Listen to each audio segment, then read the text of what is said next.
You're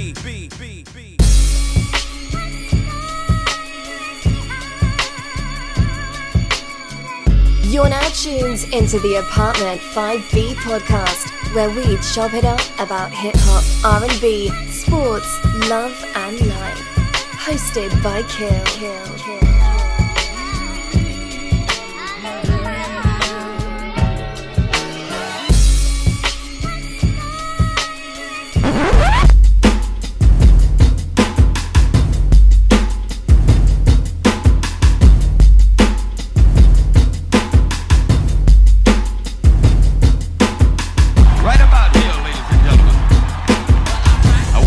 Yourself and your soul together.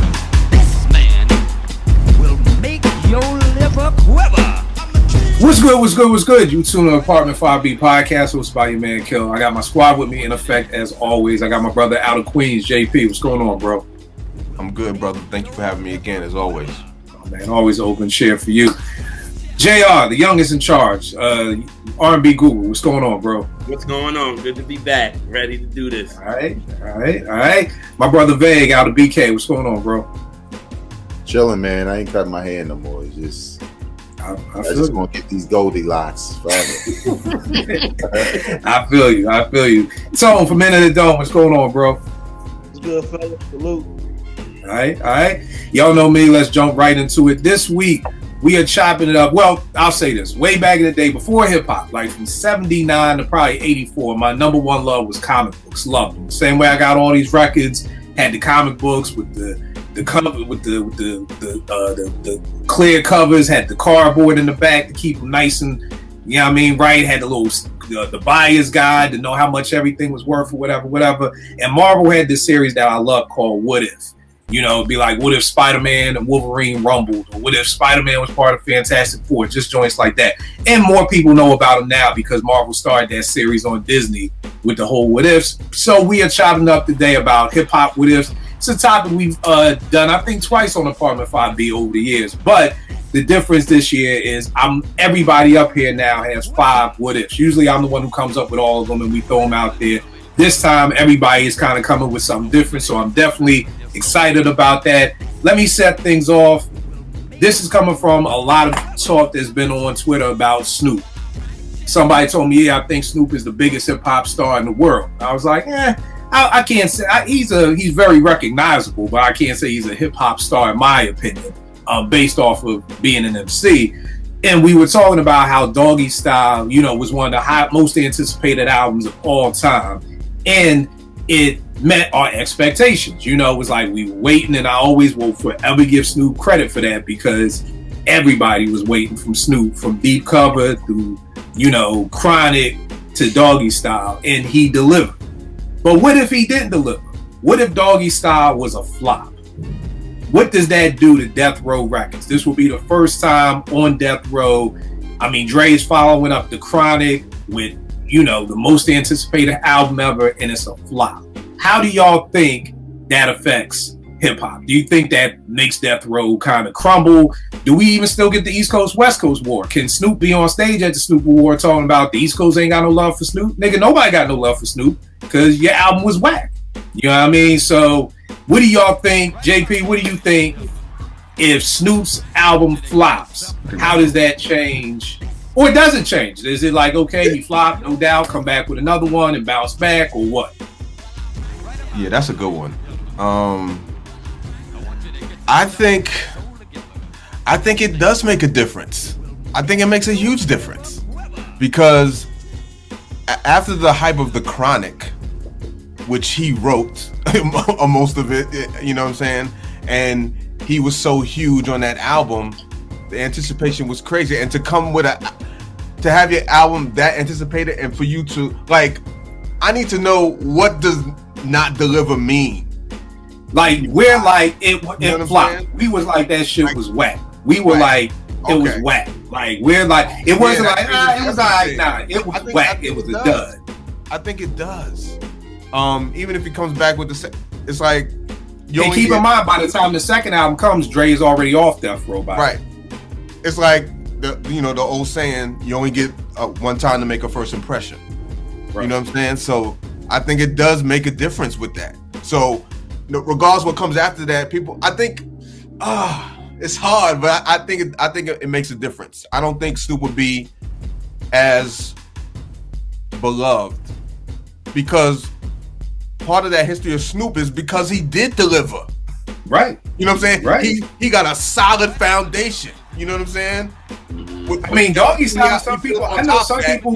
I know some people who say Doggy Style is their favorite album. I know some people who say Doggy Style is the dopest West Coast album. I know people say Doggy Style is their favorite hip hop album ever. Like, right. So you take all that away, you know, I don't know. I like it's a really good thing. I think it changes everything we feel about Snoop. And as an aside, before y'all go, I think Snoop is the most beloved hip hop artist ever.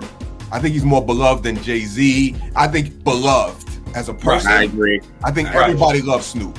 I agree. Right. That I will say about him. Right. But yeah, I think if Doggy Style doesn't, like, I don't think we feel the way about Snoop that we do right now because we know his foundation. His foundation is solid. No matter how goofy he done some goofy shit or whatever, we feel like he got a solid foundation. We know where he come from. So I think it does change it. I think it will change everything. JR, I know Doggy Style is one of your favorite albums ever. Mm-hmm. What if Pop comes home, throws that joint on, and it's straight whack? Your Pop is like, yo, this is trash. How does that change the hip hop world? I'm like, it's hard because it was so anticipated and it was great. So to live that and to think that if it was whack, it would have been like, I wanted to ask y'all, do y'all even think Dre would be who he is? Wow. I mean, if the album was trash. I mean, he already had NWA and the Chronic under his belt, which is pretty solid. You know what I'm saying? So I think he would survive that more than Snoop would. Mm-hmm. Yeah. You know, I don't know. I think he would survive it more than Snoop because when I was thinking of this, I was like, well, Dre did drop that Aftermath joint that was trash. You know what I mean? With the been there, done that. But that was Aftermath. Right. You know what I mean? And there wasn't no anticipation. There wasn't no big artist behind it. You know, and he was able to bounce back with Eminem. Like, but it being Death Row, I don't know. I think it definitely dings his armor a little bit because he's leaving Death Row with a dud. He's not leaving on top with Chronic, Doggy Style. It's like, yeah, nigga, you dropped the dud on us, man. But Veg, what do you think? Do you think? Well, we'll get to JR's question of does it affect Dre more? But what do you think? How does that change the hip hop landscape if Doggy Style is whack? Excuse me. I think it changes it a lot because I think Snoop was probably the first West Coast gangster rapper to kind of really be pop culture. There's a lot of people. NWA sold a lot of records, but they weren't as embraced as Snoop was. And Snoop's lyrics wasn't at all from any other gangster rapper. It was just that it was his style, it was the videos, it's the catchiness of what is it? What's My Name? The first single. A lot of that played into the hype, right? Like there was already hype, and they just had the perfect setup for him. And then the album met those expectations. The only thing I would say is, what if Dre doesn't leave? Because if Snoop's album is successful, maybe certain behaviors are the way they were because you had the Chronic success, you had Snoop success, so now you're on this roll. Whereas now you got a dud. I don't know, maybe Suge Knight acts a little different, right? Maybe he's a little like, we need to get on this or that. Like, you know, like the complexity of the organization kind of changes a little bit because they were just on top. They weren't losing. Right. Two highly successful albums out the gate as a young label. Maybe Dre's not gone. You know, maybe certain things aren't happening in the same way. Maybe he's more important to Suge Knight. And maybe Snoop becomes less important, you know. So I think about stuff like that, you know. Or it could be the flip. Suge could be like, nigga, fuck you. Bye. Daz, come on in here and make these beats, nigga. Right. Like you said you made the Chronic, nigga. Come on in. Have a seat at the table, nigga. This nigga put up a dud. I don't need you no more. Trade this nigga. This nigga ain't good. You know. But I definitely don't think Snoop is at the stage on the Source Award screaming, y'all don't got no love for Death Row. Nah. I definitely think that definitely changes the whole complexity of Snoop. Tone, what about you, man? What you think? I agree with each of you guys, man. It changes everything to me because being that highly anticipated, if it doesn't deliver, Death Row looks different. Snoop looks different. Does Snoop even become? He's a star at that point. We know that. But does he go to another level? Sometimes you don't get that next chance. You know what I'm saying? By the time come out, maybe we're not interested anymore because we know in '93, if he doesn't pop off '93, '94, we know Wu-Tang is there now. Biggie and Bad Boy, and maybe Death Row starts to disappear a little earlier than we thought. You know what I'm saying? And so you Source magazine happen. I mean, the Source Awards, that whole thing doesn't happen. I don't believe. Now you got to get a bigger trickle down effect. If Death Row starts fading a little bit after Doggy Style doesn't work, does the Dog Pound come out? We know later Rage push back. Does Tupac even come to Death Row?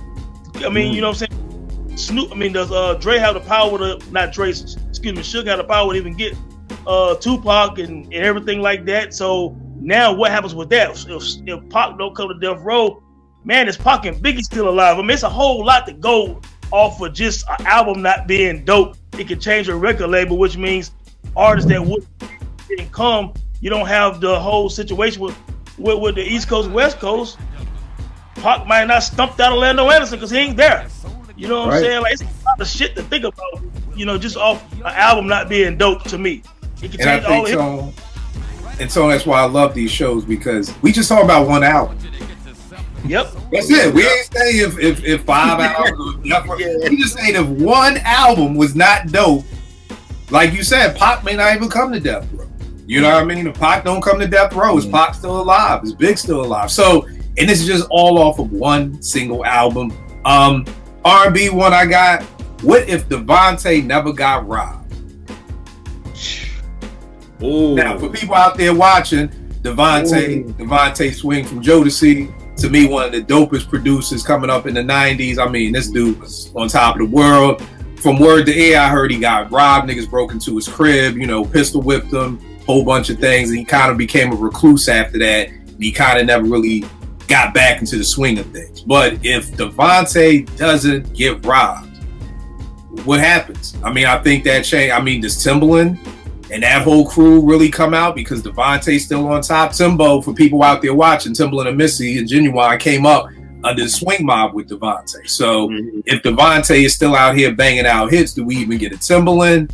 You know, what does that look like? The R&B Google, if Devontae doesn't get robbed, what changes? Do we get a Jodeci album quicker?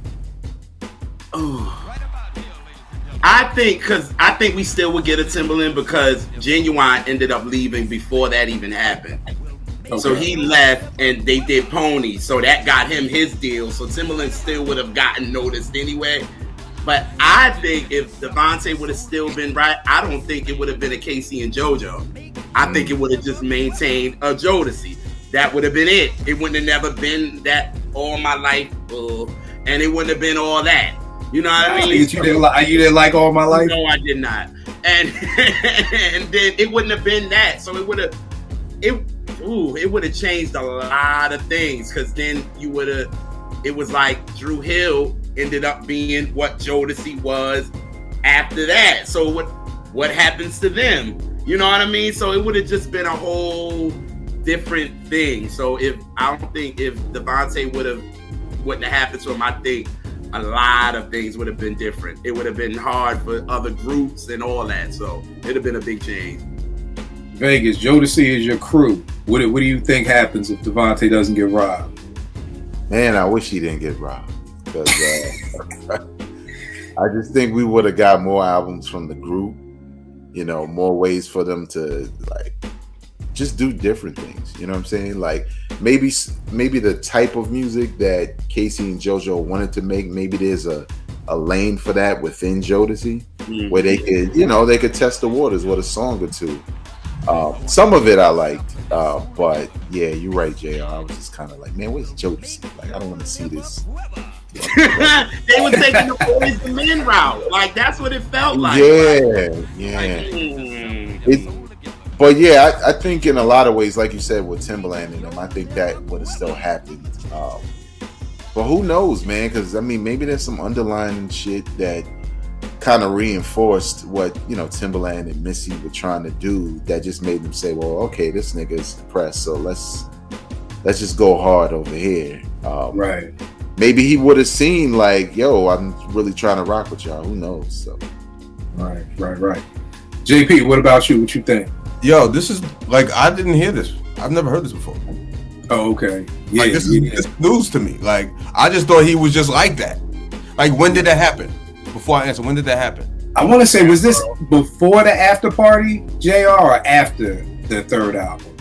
It was when they went over to Death Row. But I think so. That's after the show party. No, that's during the making of it. So that's end of '95, going into '96. So after that, he what? He stopped. They said that he just like became a recluse. Like he didn't want to like leave the house. He kind of like was type depressed. You know what I mean? Okay. Because niggas broke his crib. Like, pistol whipped him. Fucked him up real bad. Had people over there. Was like kind of, I don't know if they was like held hostage for hours, but like, I guess it fucked him up enough to be like, yeah, okay. Like, I just thought he was just like that because, so now that makes sense. So I think things would have been a whole lot different. I feel like we probably would have got more from him. Like, who knows how bad that incident scarred him? Because Devontae, he's one musically, he's just insane. It's crazy, and it's so funny because most people don't know how crazy he is. Like Vegas said, another Jodeci album. I would love to hear him just produce for other artists. Yeah, like, I mean, we never even got that. Like, right. So, what about you, bro? Yeah, man. I think the big thing is not just more Jodeci albums, because he has so much talent, so gifted, just visionary with sounds and everything like that. We got robbed, man, of someone who has talent like the Babyface and the Dallas Austins and all these guys. I mean, Devontae is not spoke about as much as he should be. This dude was amazing, man, as a writer, as a producer. He did a little bit of production with Death Row and stuff like that, man. But we really got robbed of what could have been with his career, because he could have been as big as any of these other guys that we talk about as far as 90s producers and legends and stuff like that. And Jodeci would have had a little more extension in their career too. I think we got maybe 2 or 3 more very dope Jodeci albums, man. But yeah, man, we got robbed of a lot, man. That dude went through some trauma, man, because they said the situation was pretty bad that he went through. So it was some real trauma, man, that I don't think he ever got over, because I want to say during that time, his substance abuse and everything else got worse as well. Just a lot of other demons he started fighting that result of that situation. So yeah, man, we lost out a lot from that brother going through that situation, man. Yeah, it's crazy. JR, what you got up number 1 for yours, bro? All right, so I said, what if Bobby would have came out with that third album in 1990? What would have changed? Well, see, here's the problem, R&B Guru. You gotta give me the scope of 90. Like, you're talking as if I worked at Billboard. Like, I'm thinking like y'all know about Don't Be Cruel. So I'm like, Don't Be Cruel came out in '88. He waited 4 years later to come out with this Bobby album. That by then things changed. What if he would have came out in 90 or 91? How his career would have been then? Would he gotten New Edition home again? Would we would have got that? Would Bobby would have done it? Who knows? Now 90. Give me something else that came out in 90, because I'm trying to remember like the tide of R&B. You got BBD, obviously. You got who else came out in 90? BBD, obviously Ralph. 90 shit. See, I'm just wondering if that Bobby album would have fit the vibe of 1990. Like, it would have. We say, Tom? Did Johnny Gill album come out during that time? Johnny. That time too. Yes. Who else? You had obviously In Vogue that came out in 90. You had God's Future came out. That's right. Keith Sweat. Whitney came out. You had Janet still over with Rhythm Nation. So you had, I think, what if he would have came out? He would have fit. It would have fit. Right. So I think because Don't Be Cruel was so successful, that's what I feel like. That's why it took him that much longer to come out, because of the success of that album. That album was huge. Don't Be Cruel, and I usually after a huge album like that, I think the next album, it does take time. Like, how long was Bad after Thriller? That was like 4 years, 5 years, right? Like 5 years. Yeah, because touring takes. Bad came out. Huh? Yep. Oh, I didn't mean to cut you off, bro. But yeah, the touring, they tour so long. Right. He so, would take. Yeah. Because he was supposed to come out with an album because he had Tap My Heart that came out. And then the label said they shelved it. And they made him go out on tour again. Yeah. So I'm like, why would you do that? And Don't Be Cruel is great. It's hot. Cool. Let's go to, you already 2 years in now. So it's like early 91, you could have came, but somebody came out in 91 and that was it. Michael. And you gonna come back. This is the album with Humping Around on it? Yes. Yeah. Okay. I wasn't a fan of this album, so I honestly don't really know what it would have been. Vay, what do you think? Does it change something for Bob? When did the Bobby album come out? What year was that? 92. 92. I think that album sounds like 92, to be honest, more than it sounds like 90. Going by the albums you named, mainly because I think around that time I was buying like a lot of R&B and soundtracks. Like I think I had the what's the Damon Wayans movie? Mo Money. Mo Money. Yeah, that was 92. Yeah. Right. And the Ralph Tresvant song was on there and all that. It was, I don't know, it was a certain vibe with the music that was different. But I did feel weird about Bobby releasing around that time because I kept thinking like, damn, did I miss an album? Because it felt like, yeah, it was such a gap. I think if he would have came out early, I don't know, maybe he would have led the charge. Because I mean, BBD's album and his album, they feel like they could be made around the same time, so they don't sound that off. But then when you competing with them, I'm like, is there anything on? Because I like the Bobby album a lot, but I mean, Poison. Like does he have a single that's not going to make us look at his comrades? Like that shit is cool. We got something in common and all that. This when will I see your smile again over here? Right. This dope and this. Right. I thought it was me, like nigga. Like, That's true. That's true. Right. I think we probably would have even had a different album. that's what I was gonna say. I would think it would sounded differently. He would have been trying to fit into that mold. Of that time. But again, like JP said, I mean, Don't Be Cruel was so huge, and even the joint off the Ghostbusters soundtrack, that Off on Our Own was just crazy too. You know what I mean? So I felt like he would have needed more things in that realm. Because if Off on Your Own would have been off the next album, you know, if that would have been the single off the next album, I definitely think that would have catapulted that album. That versus like when I heard Humping Around, I was like, this is cool, but nigga, where's Don't Be Cruel? Like, where I need something big. Like, give me something. Like, it's hard to like top that album. You know what I mean? So, so what you think, bro? Yeah, well, you know what? If the Bobby album that you heard would have changed, you know what I'm saying? Like, it was a good album, but it wasn't like Ralph.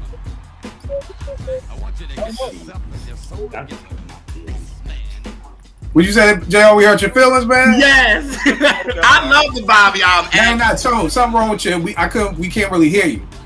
Can you hear me now? Yeah, you better now. Yeah, what were you saying? I was saying, you know, I'm thinking maybe it was a different album when it came out because the one that was released, I thought it was okay. You know what I'm saying? But again, the Ghostbusters song, every song on the Bobby album. You know what I'm saying? He needed that song on that. Man, so I don't know, man. I mean, I thought that was cool, but I think this fire kind of burned down a little bit. Right. I feel you. JP, what you got up for us tonight, man? Let's see. Okay, I got one. I'm gonna take a little bit of from JR, but I'm gonna come from a different angle. What if Johnny Gill does not join New Edition? Oh shit. What does Any Heartbreak look like, and what does that do for their legacy? I think that changes everything, That bro. changes everything. I don't. Everything. Yeah, I don't know, bro. It changes everything because they needed to grow up, and you needed Johnny's voice to have them grow up. There's no case, right? Right. I mean, we Get that. yeah, Right. yeah, We're talking. I think we're talking about one album. yeah. I mean, We're talking about I one think- album. Right. I think that changes. Well, JR, you talk a little bit about where New Edition was between before the album that came before Heartbreak and Heartbreak. Like, where was When New that Edition at? horrible ass, do-wah album they made. Oh, that was under the Yeah, I blue moon remember. or whatever. Under the blue moon. Yeah, that horrible I shit. remember that. Yes. Terrible.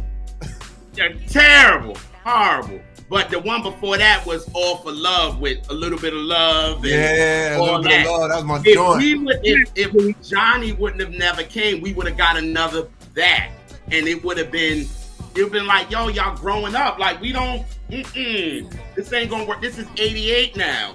Now, like, it's a whole different era now, and we wouldn't have wanted that. We'd have been like, what?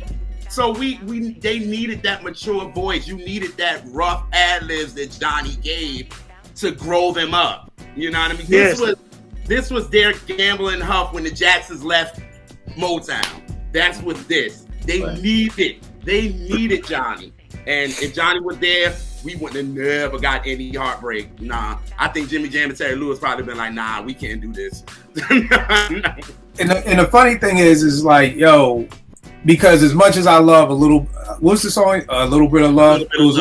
I love that song. Probably a top 5 New Edition song for me.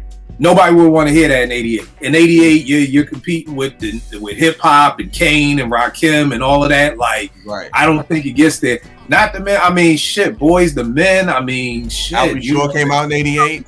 Yeah, the Any Heartbreak video when Johnny be going to tour. Now, and here's the bad part, JP. I don't know if I ever told you this. I really believed in my heart of heart I was going to be the new member of New Edition with Bobby. And my dead ass, this is not even a fucking joke. Like, dead ass knew it. I told my mom, just go ahead, give me a tutor. I'm dropping out of school. This shit's going to be good. Yeah, New Edition needed Johnny. I definitely think a lot of careers may have stopped if Johnny didn't come to that group. I don't think we get BBD. You know what I mean? I don't think we get. We probably get the Ralph solo album because it's just that whole. But it would have been earlier. It would have been earlier.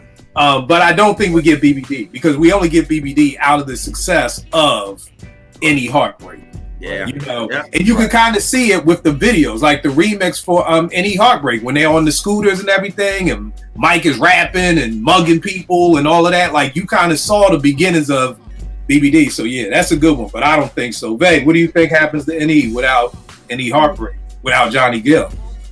I think JR said it, man. It's a different group. It's not the grown up situation. Like, whether they're gonna find another replacement, or just try to go with the guys they got. It's just not the same. Because at first, when I heard that Johnny Gill was in the group, I was like, does that work? Because this nigga sing the group under the motherfucking bridge. You know, the whole group. Because, you know, you kind of feel like, well, will he mesh with them?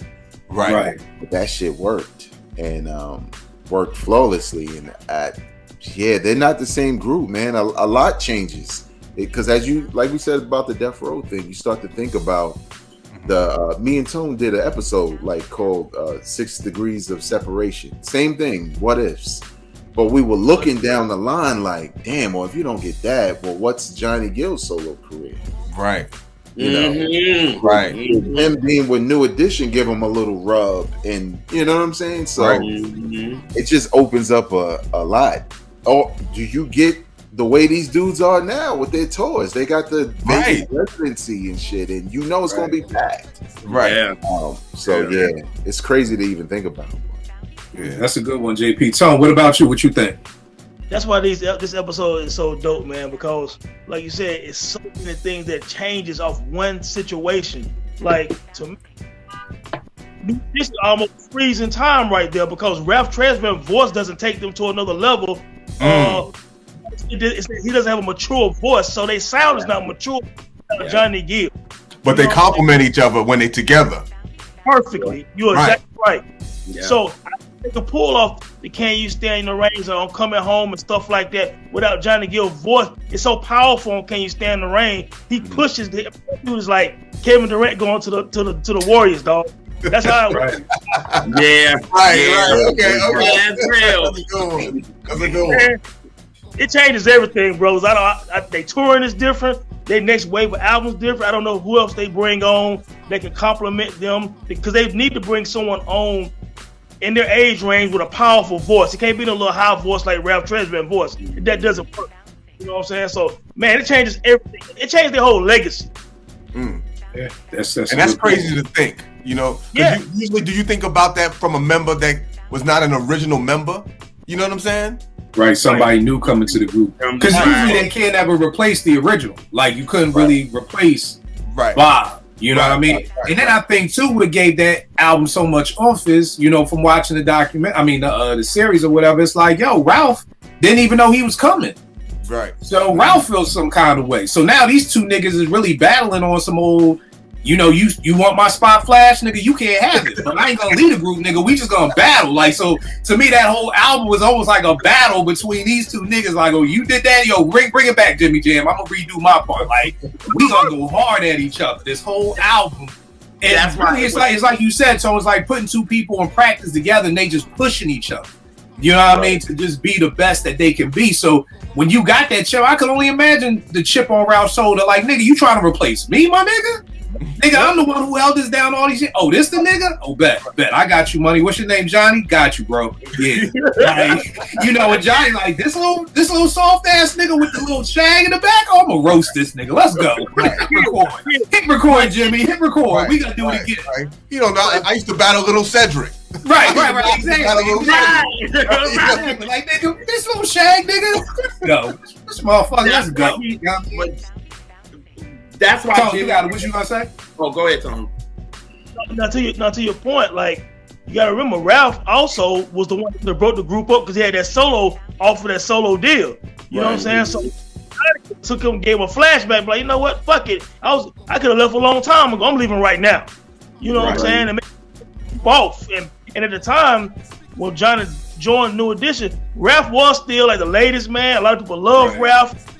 There's no New Edition without Ralph Tresvant. You know what I'm saying? So he could have been a prick and been like, I ain't doing this shit with Johnny Gill, yo. You know what I'm saying? So shout out to Ralph too, man, because he took some lumps, man, and helped that group together. He did. And everybody had solid success on their own.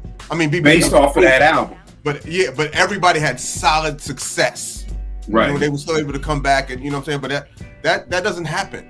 That doesn't happen. Everybody had hits. And that's why Jimmy Jam and Terry Lewis told Johnny, you're just gonna be doing ad libs and a lot of things. So don't think. So they already let Johnny know what was gonna be done. Like, you ain't getting the lead. So this is Ralph's group. So know what you dealing with. And they was like, they knew. Let's bring out If It Isn't Love first, because that's Ralph. So we're focusing on Ralph. Then we bring out Not That Kind of Girl to see how they blend. Ralph and Johnny. Then you go to Can You Stand the Rain, and you let Johnny just go. And it's like, oh, this a grown ass group. It ain't nothing. Like, we gave you the kiddish, then we went to like You're Not My Kind of Girl, and then we went to Can You Stand the Rain. It's a wrap. Like, now I can't even call If This Isn't Love kiddish. Like, that's the shit. Like, you know what I mean? That's the shit. You know what I mean? But it was like, we're focusing on right. And then, I mean, Boys the Men, I mean, Johnny just went to work. He just said, you know, fuck your couch. He was pissed at Jimmy Jam. He was like, he said, this Ralph's couch? This Ralph's couch? Oh, fuck your couch, Ralph. Let's go. Right. He said, I'm about to fuck this song up. So, shout out to Mike, too, because it all started with Mike Biv reaching out to Johnny, trying to bring Johnny in the way. If y'all didn't see it, Mike has a very dope documentary that's out. Biv 10 is very dope. So if you haven't seen it, check it out. It's incredibly dope. Vague, what you got up for us, good brother? All right. What if Big L gets to release a proper album on Rockefeller? That's one of mine too, good brother. Oh man. I mean, he didn't really get a proper sophomore album. Right. And there was years in between, but he's burning up freestyles. We hear that he signed to Rockefeller. Rockefeller's on top. Yeah. He is skill-wise, he can match anybody on the label, including Jay-Z. But now he has the beats, right? Which sounds weird because he had DITC, but now that's the craziest thing, bro. That's the craziest thing, that Buck Wild did his whole first album, and it really wasn't good. Right. Well, Buck Wild just did AZ's new album, so we'll see. Oh, he did the whole thing? For real? Oh, yeah, the whole album. So I'm optimistic, but you know. Okay. Yeah. right. But yeah, like, you know, you think about it, like Kanye's there, you know, fucking Just Blaze is there. This is when they hungry and all the beats sound crazy. We know he could spit.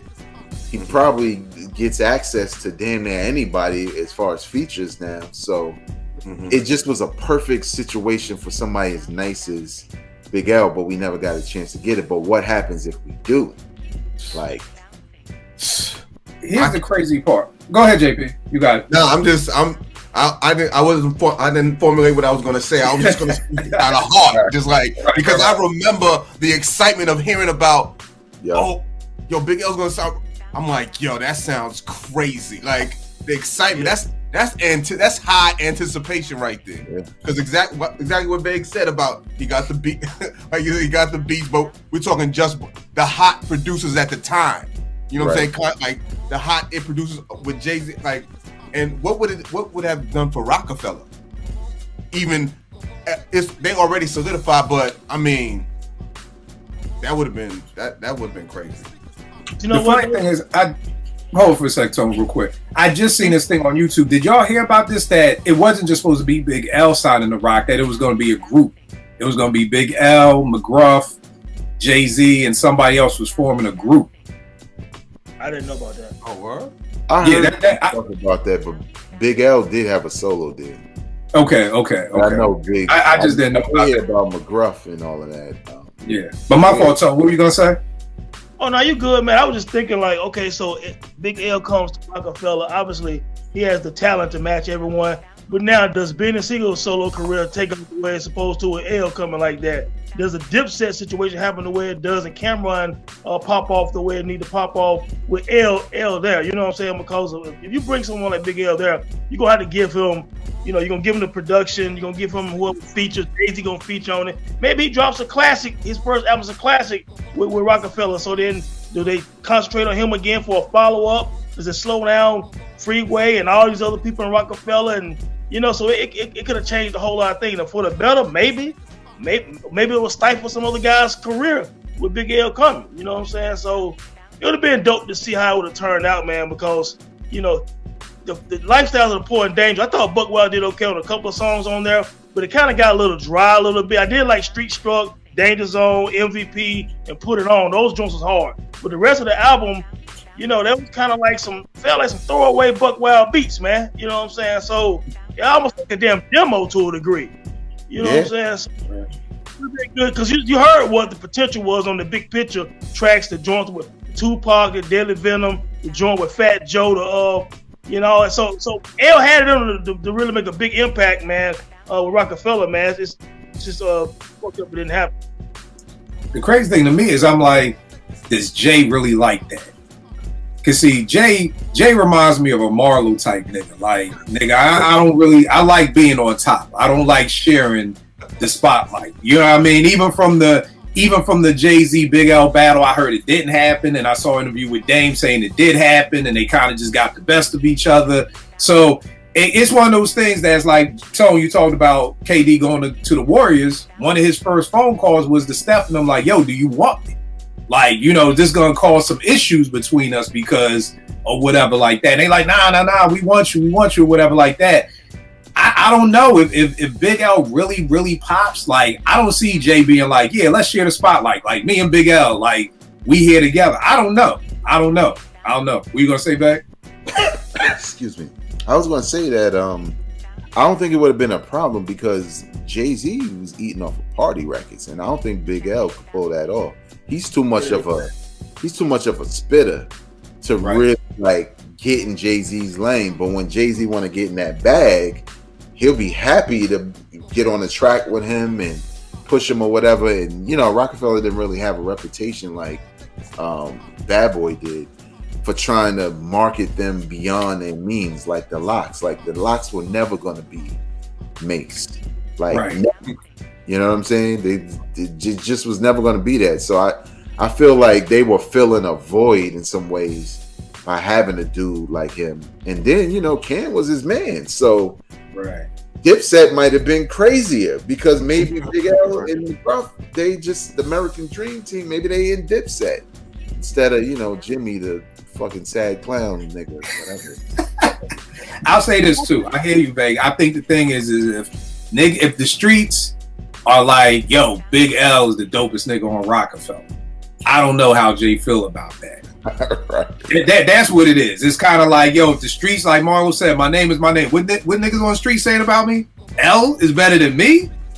Like, again, I just don't know Jay's, because L, I mean, that was always the hoopla. Like, he was like the fucking, what's my man, Len Bias? Like, oh, y'all only got Jordan because Len ain't, you know what I mean, make it to the league. You know what I mean? So, same thing with what if Big ain't died? Big ain't died with JB where Jay is. You know what I mean? And so it's one of those things where it's just like, I definitely could see it. It sounds good on paper, but if it really does well, and niggas in the streets is like, yeah, L the nicest nigga on rock, you know what I mean? I don't know. Because think about it, outside of the Beans thing, Jay has always just been hands down the best nigga on the rock. Yo, we like Freeway, we like everybody, but you know, Jay's the top of the thing. And I think Jay likes being there. Yeah, I'll come down and do a song with you, Young Gunners, and I'll do a song over here free. But nigga, yeah, I'm up here. I'm up here on the penthouse. Y'all down there on the peasant floor. But if the streets is like, I would take a Big L and Jay-Z battle around that time. I would gladly take that shit. Right. Jay-Z trying to put a song on Big L album. He like, nah, get the fuck out of here. I don't need you on my album. And almost like Cam. How Cam was with that Welcome to New York City. Like, nigga, I'm like, I don't need you, nigga. Like, I'm good. You know? So, but that's definitely a good one right there. Tone, what you got for us, bro? So, man, Veg, what I'm about to say now, back on that Time in Hip Hop podcast a couple of years ago, what if the Source magazine gives Illmatic 4.5 mics instead of 5 mics? You know what I'm saying? That nigga said 4.5. It's not a classic. It's close. It's close. You almost got almost. So does the mystique of the Golden Child change? How does 5 mics look after that with the Source magazine? You know what I'm saying? How is Nas looked at going into It Was Written? Does It Was Written happen the way it happens because it's 4.5 mics? Does Elias and Pete Rock and all them get all this props and stuff as this great production team came together, the super friends for Illmatic, but this big mic. 4.5 mics is great, but 5 mics is this mythic thing at the time. And you're talking about a 19-year-old, 20-year-old guy who wrote the shit when he was like 17, 18, so I think that how does Nas' career look if he doesn't get 5 mics out the gate? Because that was a big-ass deal when that happened. I don't know. What y'all think? I think it changes. I think it changes some of the mystique on Illmatic because it was based off of, it's the 5 mic classic. So it was like that stamp gets put on it. And, for people unlike us, we don't give a fuck what the Source says. We would have still, gravitated towards it, and we would have still loved it. But it's funny, from being on Twitter, I've seen people like Nick. Nick was like, yo, in Atlanta, niggas wasn't really playing Illmatic like that. Right. Or when I meet niggas from LA, they're like, we really didn't get up on Nas until that second album with If I Ruled the World. So I think us East Coasters, we just thought everybody in the world was listening to Illmatic, but truthfully, a lot of people weren't listening to it like that. So I really think that 5 mic stamp really meant something. So I definitely don't think cats is looking at it, especially now, however many years later, 30 years later almost, as the hip hop Bible or whatever. That's number one. Number two, which your question was about the Source and the 5 mics. I don't think it affects anything because we just did an episode saluting magazines, and here's some of the albums that didn't get 5 mics. The Chronic got 4.5 mics. Reasonable Doubt got 4 mics. Liquid Sword got 4 mics. Purple Tape got 4.5 mics. The Infamous got 4.5 mics. Ready to Die got 4.5 mics. Doggy Style got 4 mics. And 36 Chambers got 4.5 mics. So I don't think it would make us look at the source any different because back in the day, you was happy. I don't know if Mobb Deep was mad that they got a 4.5 or, you know, Wu-Tang got 4.5. But they didn't call him, and so maybe the source don't look, it's not look that different, but as far as Nas. Oh, no, definitely. Yeah, definitely.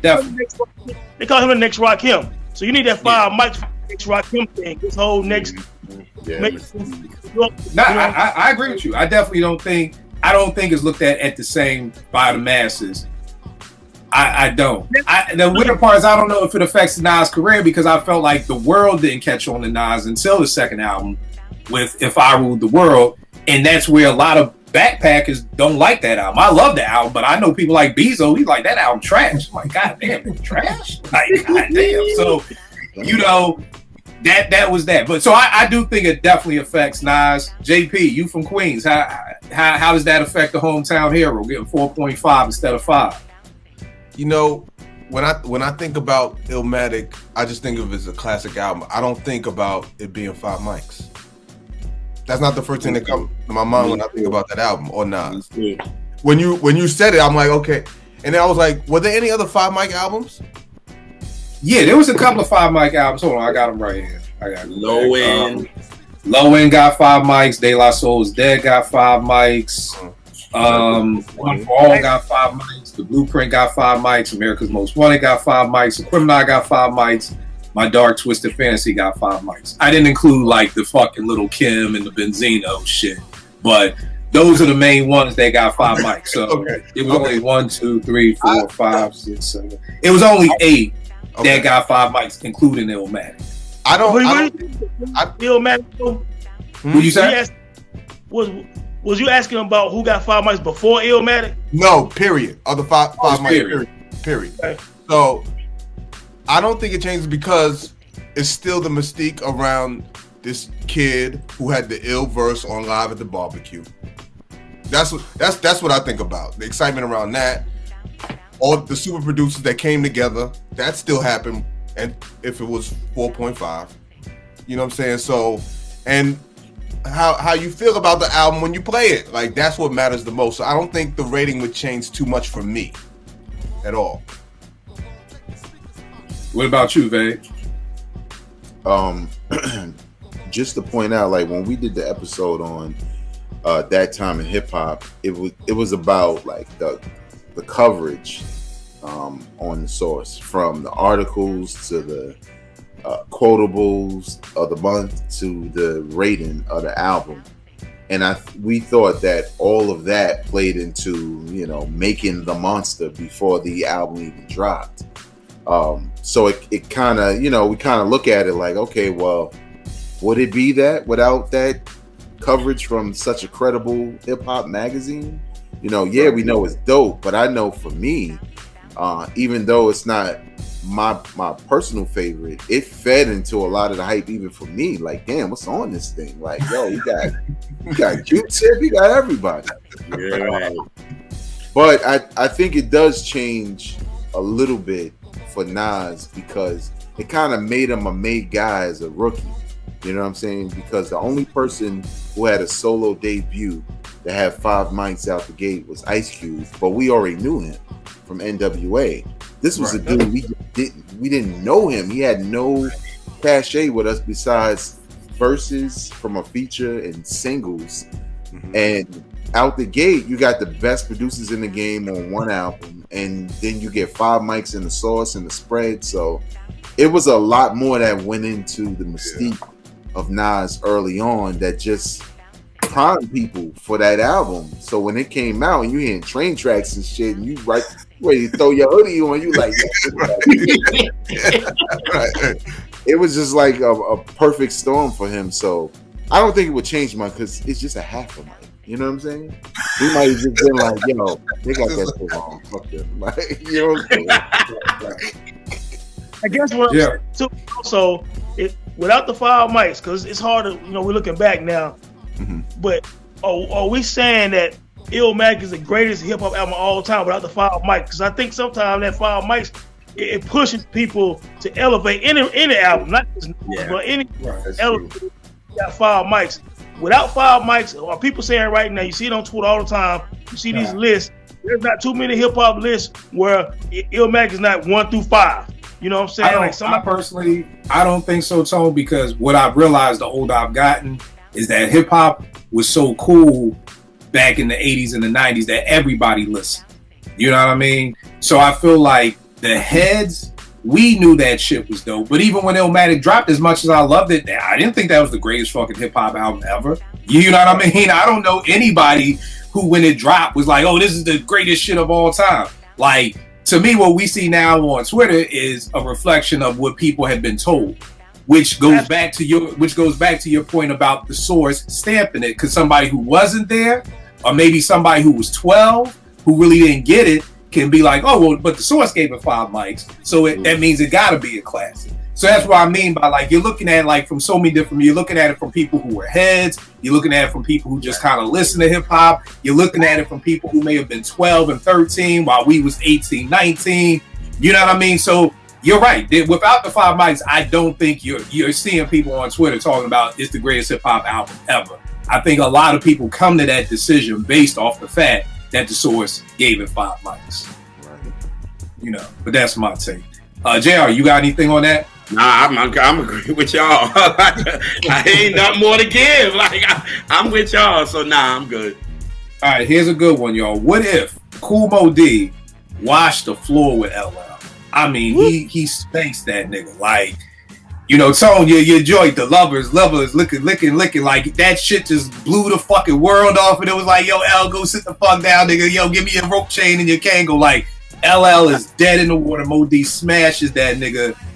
And, you know, what's up next for LL? You know, this battle happens around that Walking with a Panther, you know, 89, you know, there's LL. And we know in those days, you really don't come back from battles. You don't come back. You know, hey, there will be no James Todd Smith slander in here. No, I'm so glad Rel ain't on this show. Rel would already swung on me by now. Like, fuck you, he got washed by Kool Moe Dee, you know? So this is what I think, Kill, just real quick. So, and Moe Dee was great, man. And, you know, but I think that cause who L was, he took a little dip. You know, that Walking with a Panther, I didn't love it anyway. But cause of his skills, his previous radio and Bigger and Deaf and all that, his swag, his look, everything, at some point that train was going to start back going again. I don't think you can stop LL. He would have put a nice dent in him, you know what I'm saying? But I don't think, even if he would have smashed him in a battle, LL at some point might have took him a while. I think that Mama Said Knock You Out with Marlon Moore still going to happen. And once that happened, it's all love. But here's the thing, bro. Again, this is the time of hip-hop. Here's the thing. Antoinette's I Got an Attitude is one of my favorite hip-hop songs ever. You know what I mean? Yep. After 10% this, it's a rap. She's going. Right. Hold tight. Listen to what I'm saying. Like, but these were just the rules of hip-hop. You know what I mean? Yep. Like, niggas act like MC Shan and The Bridge wasn't the shit. Like, niggas really be trying to act like The Bridge is not an incredible 5-mic song based off of what happened with KRS. But you lost a battle from 90 and below. If you lost a battle, it was a rap. There was no coming back. You think Shan was that good, though? I mean, I know The Bridge is a classic song. I don't think Shan was that good, but what happens is, to me, in the 80s, you didn't have to be good. Somebody was asking me about Kid and Play today. Like, yo, Kill, you always talk about them. Were they good lyricists? I was like, nah, they were serviceable at best, but they made great songs. Like, and that's what mattered. It didn't matter if he was a lyrical samurai in 1987. Make a good song, and we fucking love you. Like, it's that simple. You know what I mean? So I'm with you with I just don't know, because the laws of hip hop, it's like the laws of nature. Like, nigga, the laws of hip hop was if you lose a battle, it's a rap. And niggas tried to come back. That second MC Shan album is dope as shit. That shit that came in '88. You disagree, Vay? I'm not talking about Shan. You know, I'm dope, but go ahead. No. That second MC Shan album was dope. Nobody wanted to hear it. Nobody wanted to hear nothing that Shan had to say. We're talking about an 88 Marley Marl. So this is the same Marley that was doing Ain't No Half Stepping and doing Biz and doing G-Rap. Nobody wanted to hear it. Antoinette, Who's the Boss album came out. Nobody. The rules of hip hop was just like you lose. To me, I don't think people that interested in Shan after after the bridge and all that shit. I don't think he's a dope MC. That's why LL was dope. So people will still tuning into him. But is it about skills though? No, I'm just talking about him. I don't know if you can erase somebody that great. You know what I'm saying? Shan, he had a great song. He wasn't great. All right. I don't know. You're like battling the rules of nature right now. Like you know what I mean? Radio and Bigger Than Death. He already got the foundation. You're right. JP, again, a Queens native. What are you saying about L, man? And keep in mind what I said. I didn't say Mo D beat him. I said he washed the floor with him. This is like a Pacquiao, fucking Mayweather in their prime. Who's the best? And Mayweather knocks his ass out. I mean, Pac knocks Mayweather out in the first fucking round. Like, this wasn't no fight. This wasn't no draw. He washed the floor with LL. That's why I wanted to be very specific. He didn't just win the battle. He washed that nigga. I mean, that's kind of hard to say, man. Yeah, if you're saying he washed the floor with him, that might have changed something. Does Marley even want to touch him? Do I even want to touch a nigga who just got the floor wiped with? Like, nigga, I don't even want to come over there, nigga. I never forget, one of my homeboys got knocked the fuck out. We was all like, damn, do we still go to school with this nigga tomorrow? Like, can we still walk with this nigga? Like, niggas got knocked the fuck out. Like, I mean, we still gonna be your friend, my nigga, but I don't know if we could be seen with you, like, the day after the knockout. Like, we may have to give this a week or two to kind of let shit die down. But, yeah, do I even want to be around you right now, nigga? Yeah, I don't know. I don't.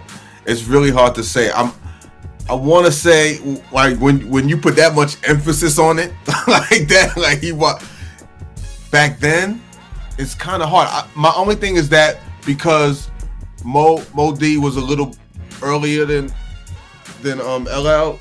LL was a younger dude. He might have been okay, but I'm not sure. He might have been. I don't know, because Mo D was kind of on his way out. Like, which makes it even worse that an old nigga knocked a young nigga the fuck out. Like, nigga, I'm almost done. I'm leaving. I'm about to retire. Or what saves him is you picking on your little brother.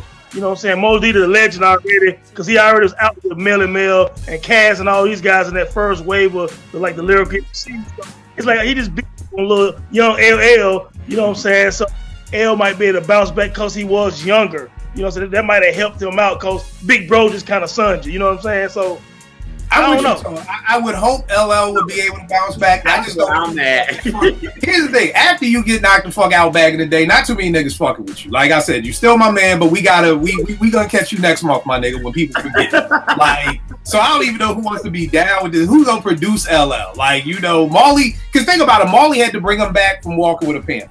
Like, you know, and I felt like it was a great comeback album. Marley was leaving. Everybody in the Juice Crew left Marley, so he was kind of dead in the water.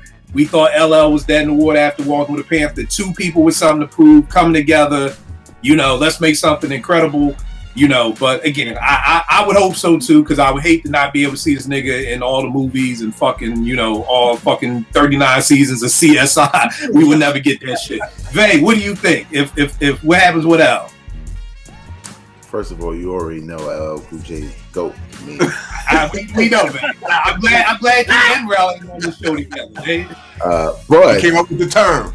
Right. He came up with the goddamn term. But nah, I don't think it affects him as much as we think, because Jinglin' Baby remix. Kool Moe Dee ain't got none of those. And that shit supersedes any super lyrical backpack nigga rules and all that shit. When the ladies is like, oh, he lost, but this shit is crazy. Like, it is crazy, and I want to dance with you. It would be like you said. It would be like a spanking, and I think Marley would want to work with him because LL had that thing that most hip hop artists didn't have. He had commercial success. You know what I'm saying? So they want that bag too. So they want to work with him, and I think something like Mama Said Knock You Out would happen because he lost like that. You know what I'm saying? Mm-hmm. So I think just his competitive spirit would do that, because he did it later with Cannabis, right? Like, I felt like Cannabis shit was better when he battled him. But then LL dropped that club hit, and I was like, yeah, but this is LL, fam. You are not matching this. This is what he does best. And I just think he had the anomaly with him where he could just like pretend it didn't happen, you know what I'm saying? And just be like, yeah, but what y'all know about these hits? So we would have been like, nigga, you got washed. I miss the old days, man. I miss the old days where it was like, nigga, you lose a battle, it's a wrap. You know what I mean? I ain't like these. I don't like this Jay-Z time. It's like, yeah, I lost, but fuck it. You know, I just brought the 40-40 club in the net, so everybody still loves me. Like, you know, like, yeah, forget about that shit. I'm rich. Like, yeah, you're rich, Jay. Forget the battle. Like, I like the days when you lost, nigga, it was a wrap. Go on home. Antoinette had to start getting a fucking IT job or fucking working at AT&T or doing some shit. It was no more fucking record deals for Antoinette. MC Shan got on crack. Like, you lost the battle, nigga. Your world fell the fuck apart.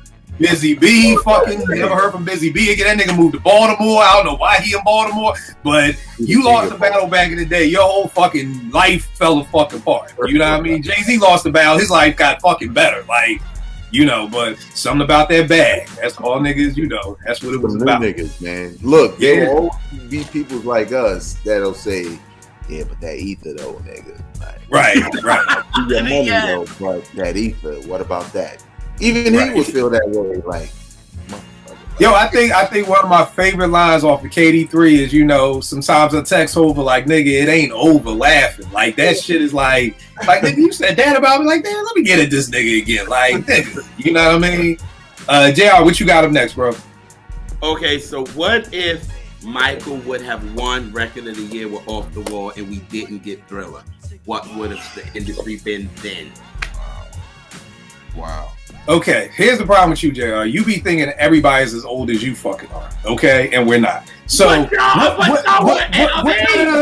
I'm saying is, I didn't know it didn't win for Record of the Year. So, what won for Record of the year it didn't? They didn't even nominate him. That was the problem. Oh, Off the Wall wasn't even nominated? No.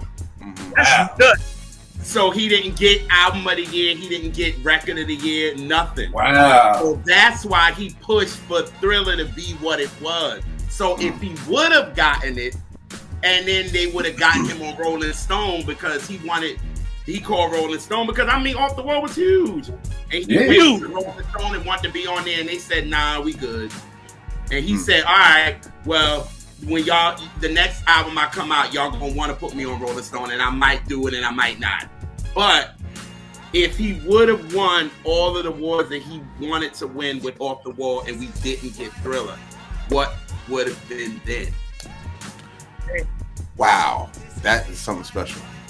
That's a special one. I think music would have looked a little different.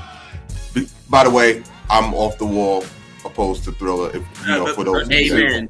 You know. So if that album would have won those awards, because an album like that is going to be influential, it'd have been that much bigger. So I think that style of music on that album probably might have lasted a little longer, maybe. I don't know. Yeah. And I would have loved that, because Off the Wall and Thriller, we can hear it was a crossover album. He had the R&B records, but he had clearly the pop records. Yeah. But Off the Wall was really all R&B.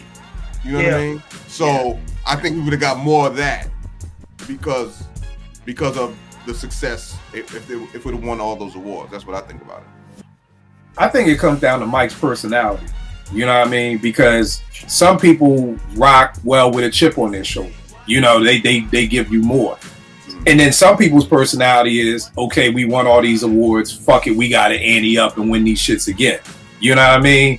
So I think it really depends on your personality. If you have a Jordan personality of, yeah, I got one chip, but I want 2, I want 3, I want 4, I want 5, I want 6, and I'm going to keep coming back every fucking year. You got other niggas who win the chip, and they like, oh, all right, I'm good. At least I ain't Karl Malone and Patrick Ewing and them niggas who ain't never win a chip. You know what I mean? So it really, to me, depends on what was Mike's personality? Was he going to be one to just sit back and rest on his laurels, like, oh, we won all these awards, I'm the best in the world, whatever, whatever, Quincy, I'll call you later.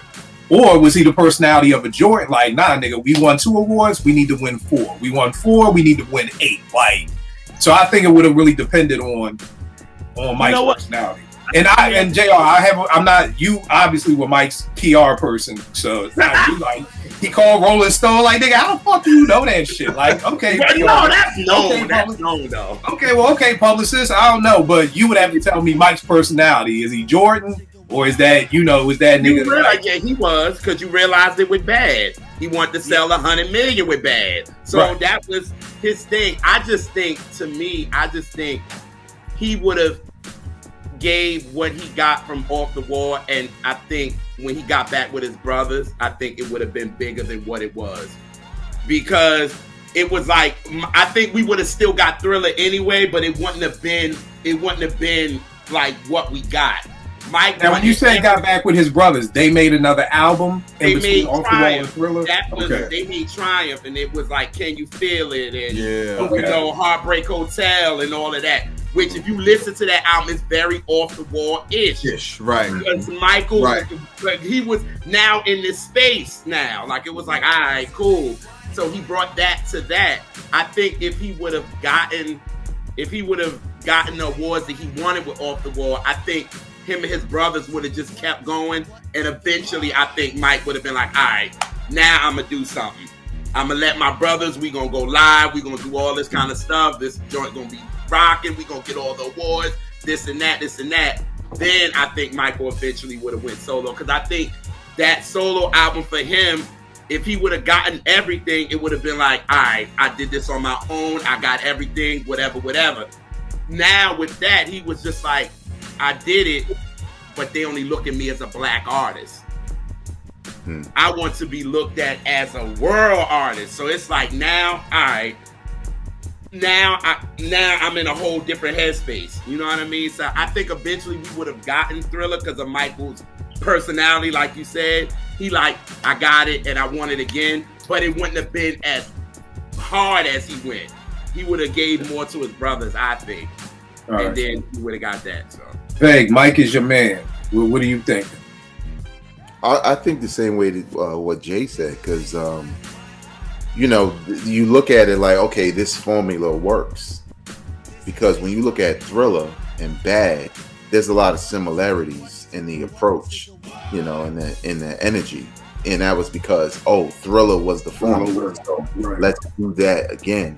I think you just would have got more of what Off the Wall offered, and this still would have been more there, but I don't think you get records like Beat It, if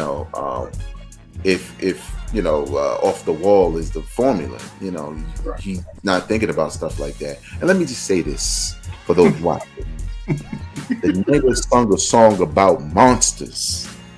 It sounds terrible when you think about it, but it's one of the greatest records and videos of all time. So that shit was serious. And when you think about like a lot of the people we talked about, like well, in general, a lot of people we talked about, especially when it came to debut, we never know. Like, what if Snoop flops, but the second album's crazy? Like, that's an option when you thinking about people who are trying to make it, in a certain way. So with Michael, I think it was just he was trying to find his way as a soloist, and he felt like Off the Wall was good.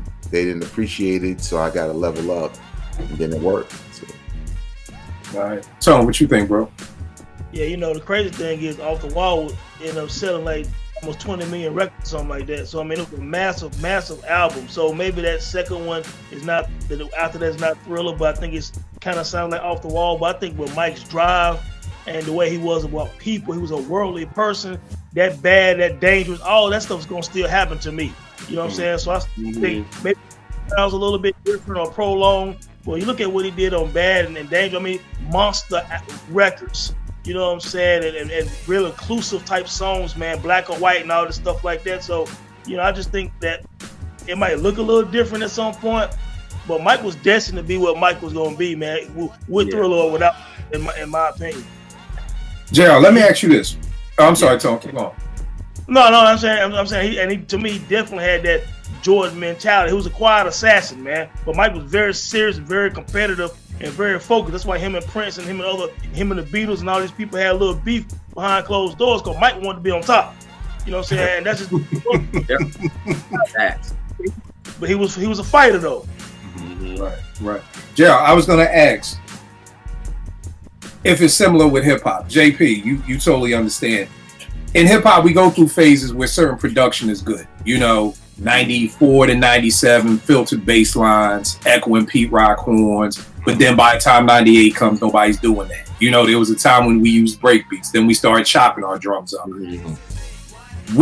When Thriller came out in 84, and I don't believe I'm a fucking 49-year-old man asking somebody who wasn't even fucking born yet. But what was what was the sound in 84? Like when Thriller came out? 82. Yeah. So now I'm only 8. So JR, you're really not even fucking born. You're like -8. What was the sound of the, like when Thriller came out? Was it like, oh shit, this is a new sound? Was this similar to other things that was going on? With the off the wall sound been played out by 82? It was the experimental era because we're coming out of disco now. And when Michael said burn this disco out, it was burn this disco out. Like that was getting played. So now you're thinking of these producers that's trying to create a sound for R&B now. Because this is the time where we not getting our R&B artists getting #1 albums like they used to. Because now the rock, this new wave is coming in, because now, you know, our Earth, Wind and Fires and all them was on top then. So now you got these white bands that's coming into this new era, 80, 81, 82. Like now we got MTV that's coming in and they're playing all of them. You know what I mean? So our black artists now are trying to get on MTV. So now a lot of our artists are trying to get these type of sounds. So a lot of soul even. A lot of soul was coming out, but still we still had the Leon Silver, the Kashif, the Bad, Jimmy Jam and Terry Lewis is about to come in. So this is all this sound, but everybody's experimenting. So when Michael came out, remember the first single was with him and Paul McCartney. The Girl Is Mine. That's still like an R&B. That was the first single. So it's like, it's still R&B-ish if you think about it, because that song is. And I would say, to me, if Off the Wall did, we would have got a lot of Baby Be Mine.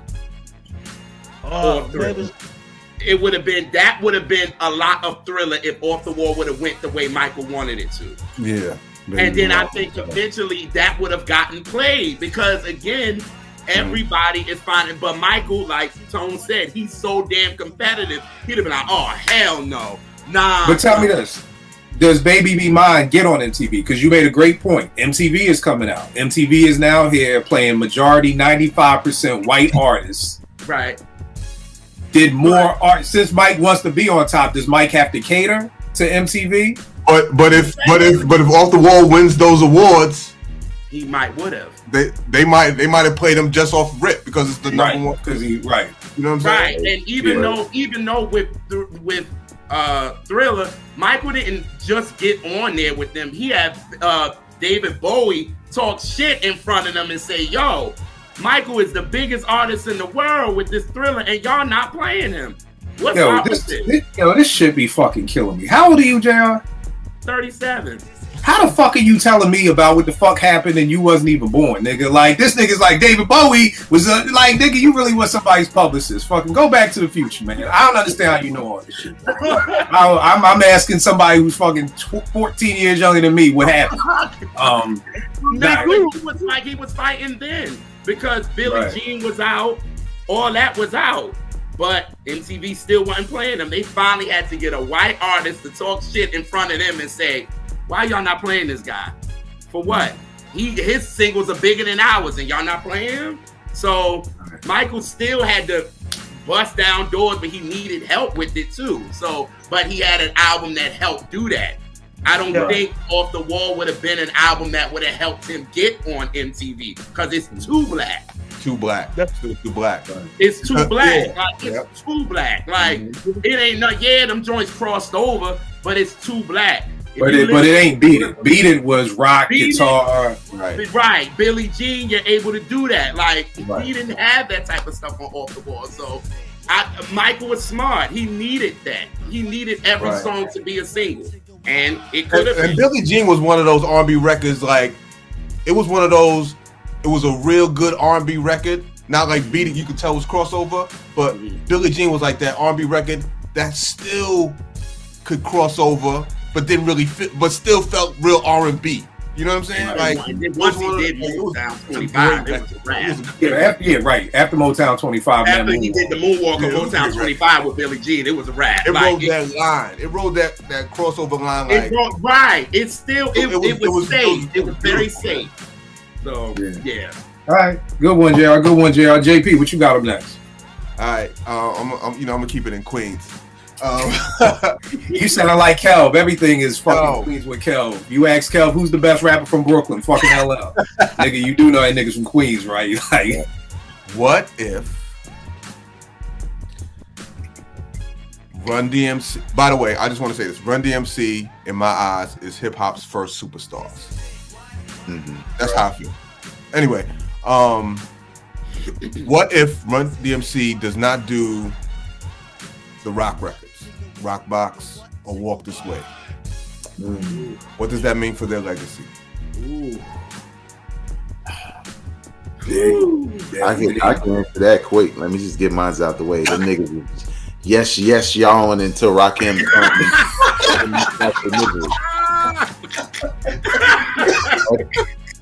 That's all I can see at this point. Like, I love Run DMC, but yeah, Rakim's here. Right. I think Run was nice. Now Run was nice. Run was nice. DMC probably was a better rapper, but Run. I don't think DMC was. I don't think DMC was better. I definitely think Run was the better MC. Here know it is. Yeah, Run's the better. Right. I'm probably maybe by some of the. I don't know if you listen to some of the words. Right. DMC more educational, I guess, but Run was a doper MC, more swag, the look, all that. But you know, if they don't do the Walk This Way, then you don't have Raising Hell. You know what I'm saying? As far as the impact Raising Hell had, right? Because it was on Raising Hell, so that album globalized hip hop. So you talking about changing hip hop? You don't have that record. The Rock Box and all that early on was because all their songs kind of had Rockies on the debut album and on King of Rock. But you know what, Tone? To think about what JR said, I'm wondering if that was the whole point to get them on MTV.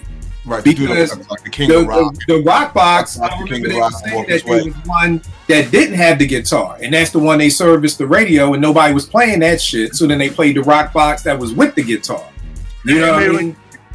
Right. So and then that gets them on MTV because I'm just listening to what JR saying. I'm like, yeah, Beat It, then Rock Box, okay, then King of Rock, like, and that these were the ones that were on there. I mean, I think they're dope, but I damn sure don't think we get the Run D. I don't think they're looked at as what they are. Because like for each album, it was a rock single on every. It was a rock single, Rock Box, King of Rock, and it Walked This Way. You know what I'm saying? By the way, Peter Piper was the first single. First. But I'm just saying the rocks. They had a rock single on each album. Right. You know what I'm saying? Right. And by the way, King of Rock is my favorite out of the rock songs. King of Rock was my favorite. Yeah. But, was a rock song was there a rock song on the debut album, on the Run DMC self-titled album? Rock Box. No, that's Rock Box on that one, right? Yeah, that was on the debut. And then King of Rock was on the second album. King of Rock was the third album. And then Walk Away was Raising Hell. So yeah, those three, like when it's for me, it's like I don't want to base one of my favorite hip hop groups off of the rock singles. So I feel like it shouldn't affect how I feel. But realistically, without those big records, they do not make the impact they made at all. I agree with you, JP. It doesn't. If you take I hate fucking Walk This Way to this fucking day. I hated it then. I hate it now. You cannot deny the impact it made. No, not the impact, but how you said it shouldn't change the way that you feel about it. Right. It doesn't change the way that I feel about them. I think Run DMC is still one of the greatest groups. I mean, Peter Pan, My Adidas, all of that shit is if you stop them right there on Raising Hell, even without fucking Walk This Way, to me, they're still a top 5 greatest hip hop group ever for me. Now, like you said, for the world, they won't know about it. Similar to the Nas, like how we said with Nas, like, you know, he gets 4.5, don't mean shit to us. Illmatic is still dope.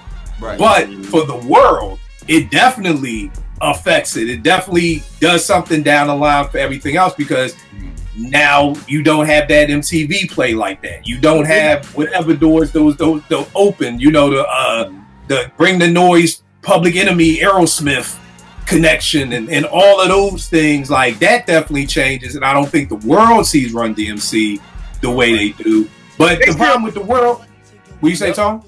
The problem with the world seeing them the way they do is off of one of their worst singles, in my opinion. So it's like, y'all love Run DMC for what I can't speak for nobody else, but what I hated it for. You know what I mean? So that's the problem with the world. When the world picks up on you, a lot of times it's not nothing that's from something that's dope. You know what I mean? It was the crossover that or maybe the crossover introduced them to Run DMC, and then they got interested in the other music on those projects. That's I always wonder that, and I always lean to the I don't think so. And the reason why I say that is because I tell people this all the time. Everybody loves Troy. What's the sample? Most people don't fucking know. So it's kind of like you would think, oh, you like Troy, then you would find a sample and then you would go and dig it. Nah, most people don't. Not saying everybody, but I don't think most people mindset is, oh, that's a, if you didn't know about Run DMC, because let's keep it a buck, we're probably talking about white folk, and we're not talking about white folk who want to be down with hip hop. We're talking about white folk who probably knew Aerosmith, or white folk in Topeka, Kansas, and fucking Oklahoma, and white ass America. I don't see white ass America then going back and saying, oh, let me figure out, you know, buy Rockbox, because then I would think the numbers would jump up. You know what I mean? So Raising Hell did some incredible numbers. I don't know what it did, but I know it's their best selling album. So I don't even feel like the white folks said, oh, okay, this shit is dope, so let's go back and buy Run DMC and King of Rock out. Because they would have sold some. Because they would have done it the same way. I thought when the Roots got on Jimmy Fallon, I was like, yo, these niggas gonna be selling the fuck out of records. They actually sold less records being on Jimmy Fallon, which was kind of crazy to be like, yo, you in front of white folk every night. Like, you know, but Veg, I know you gonna say something. I was gonna say we can't leave out radio, because similar to Michael Jackson, those, again, the songs we like are getting played on the urban stations, and the songs that the rock songs are getting played on rock stations or even pop stations. So it's expanding that audience. And I disagree a little bit, because obviously I can't speak for every person, but there are people who I knew who are white, where those songs were the gateway drugs to everything, and they wanted to know, oh, this the real hip hop? Like, you know, I love this Walk the Way joint, but this is what the heads like. You know what I'm saying? And they weren't necessarily heads themselves. It was just that they were they like this group, and they want to learn more about them, and they want to learn what we already know. And that's not every case, obviously. But I think in a lot of ways, again, radio played a big part, especially back then, in broadening their stardom. And that's why they became superstars, because if they don't have those records, they're just hip-hop artists. They're not superstars in a way we know them to be with movie deals and stuff like that, because now they appeal to a much broader audience. But yeah, trust me, I was the same thing. I'm like, how you the king of rock? Hip hop. What the fuck? Right. Looking back at it now, that was genius. Yeah, I mean, that's calculated. And again, it's like if you listen to any Run DMC interview, they hated the fucking name, they hated they hated the guitar, they hated Walk This Way. You know what I mean? And I think Veg, you made a great point. Without those songs, they're just hip hop artists, which is fine with me. I don't need you to be a pop phenomenon. Right? You know what I mean? I don't need the whole world to know you. I'm fine with just us knowing you. Right. None Like of you those said- singles are in our top 5 of Run DMC records. You know what I'm Right. saying? So again, but to, like you said, to be that pop star, that's what they needed. I don't even know. I'm sure it was. By the time they got the Adidas deal, yeah, Raising Hell was out because my Adidas was on there. Yeah. You gotta think how important Raising Hell is, you know what I'm saying? And I'm glad Walk This Way happened because that's when hip hop, like stadium status, Run DMC started at stadium status concerts based on Raising Hell. You know what I'm saying? Like, different. If Raising Hell don't pop off, shit is prolonged a little bit. You know what I'm saying? Without I that mean, growth. we had stadium tours before Raising Hell. I mean, we had the Fresh Fest in '84. Well, yeah, that's true. Was it biggest Run DMC tours though? I mean, keep in mind now, Run DMC. I can't remember if the Raising Hell tour was just Run DMC, but like most of this like this shit right here, you know, this shit is from '86. You know what I mean? So, and the Fresh Fest was '84. So we were doing hip hop was doing stadiums. It just wasn't on the norm like that. Right. But like you said, that I mean, without Raising Hell, I mean, without Walk This Way, a lot changes. They're not the global icons. Yes, You know what I mean? They may still get to deal with Adidas. I don't know how much Aerosmith played into that when, you know, they was at the Garden and they said everybody hold your Adidas in the air and Russell had the people from Adidas there. So, but it still doesn't go anywhere near Walk This Way. So definitely. Vay, what you got up next, bro? All right, next I have. What if the Commission actually was able to put out an album? That was one of mine. Wow. All right, man. Okay, so let's start here. Who is in the Commission? We got Wow. Biggie, we got Jay. And Charlie Baltimore. Charlie Oh Baltimore. God. And Which Little was Caesar. always baffling, 'cause I'm like, Charlie Baltimore and not Little Kim, what y'all doing? Right. Because that's who Biggie was fucking at the time. That So was whoever Biggie. you fucking get to be in the group. Right, So right, there you go. Right. So Big J, Charlie, and Little C's. I don't know if there was a fourth member because I've heard so many different names associated with There that. were but rumors all that gonna be in there. Like, Who?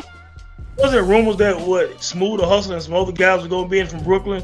Some other Brooklyn guys were gonna be in the Commission. I feel like Oh, you know what? What does Big say on Niggas Bleed? He was like Charlie Baltimore, Caesar Leo. So yeah, Caesar was in it because he was like Caesar Leo's in it. So we're talking Big, Jay-Z, Charlie, and Lil C's. Okay. Wow. I hate Charlie Baltimore and I hate Lil C. So wow. They were gonna get this one. no. I mean, I think with the right production, I think it would have been incredible, man. To hear Jay and Big on an album together. I mean, the stuff they did with Love the Dough and, you know, Brooklyn's Finest and you talking about the Hitmaker, the Hitman at that time.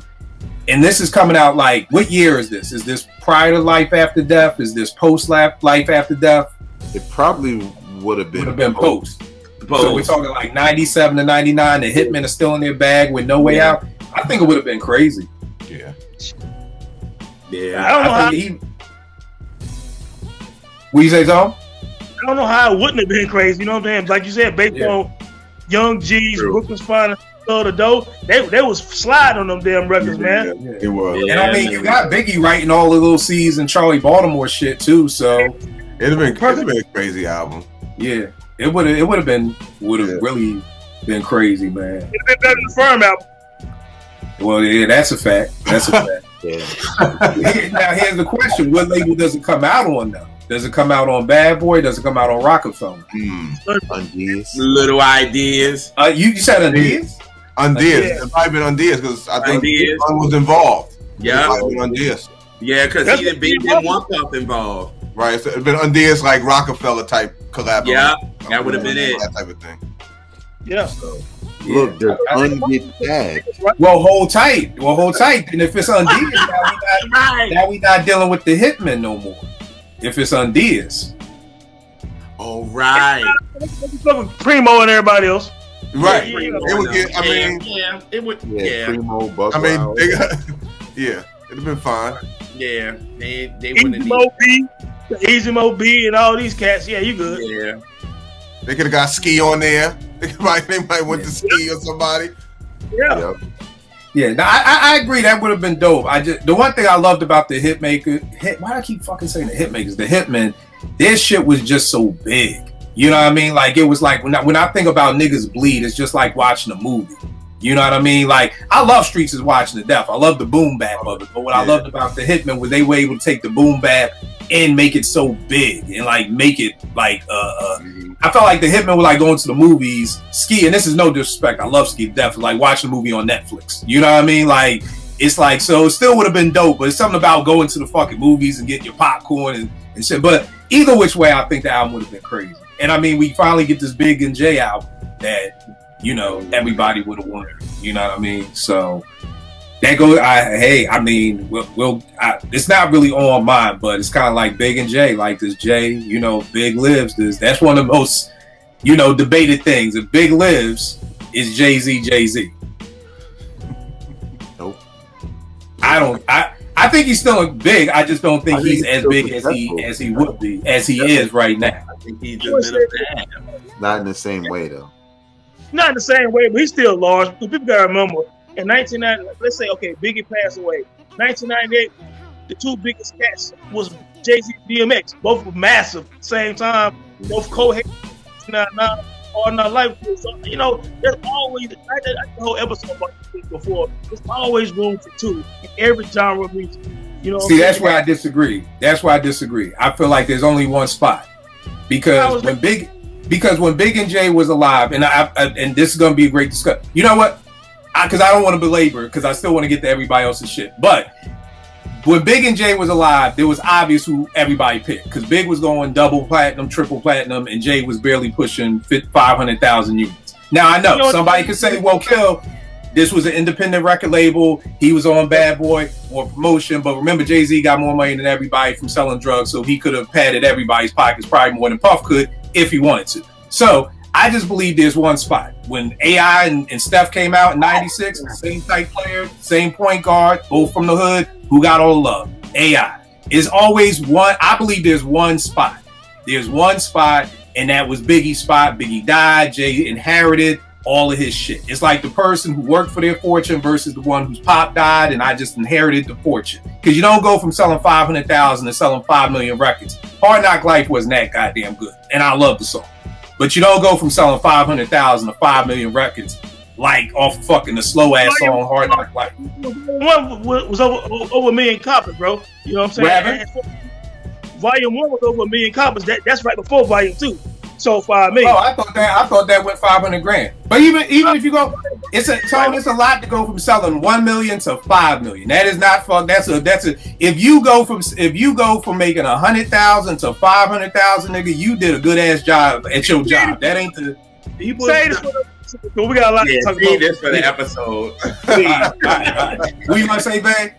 I was just going to say, I mean, but all of that shit is post Big, right? He benefited from a technique that I think only Jay-Z and Biggie were really good at, which was making party records but still having bars. And Jay-Z filled the void.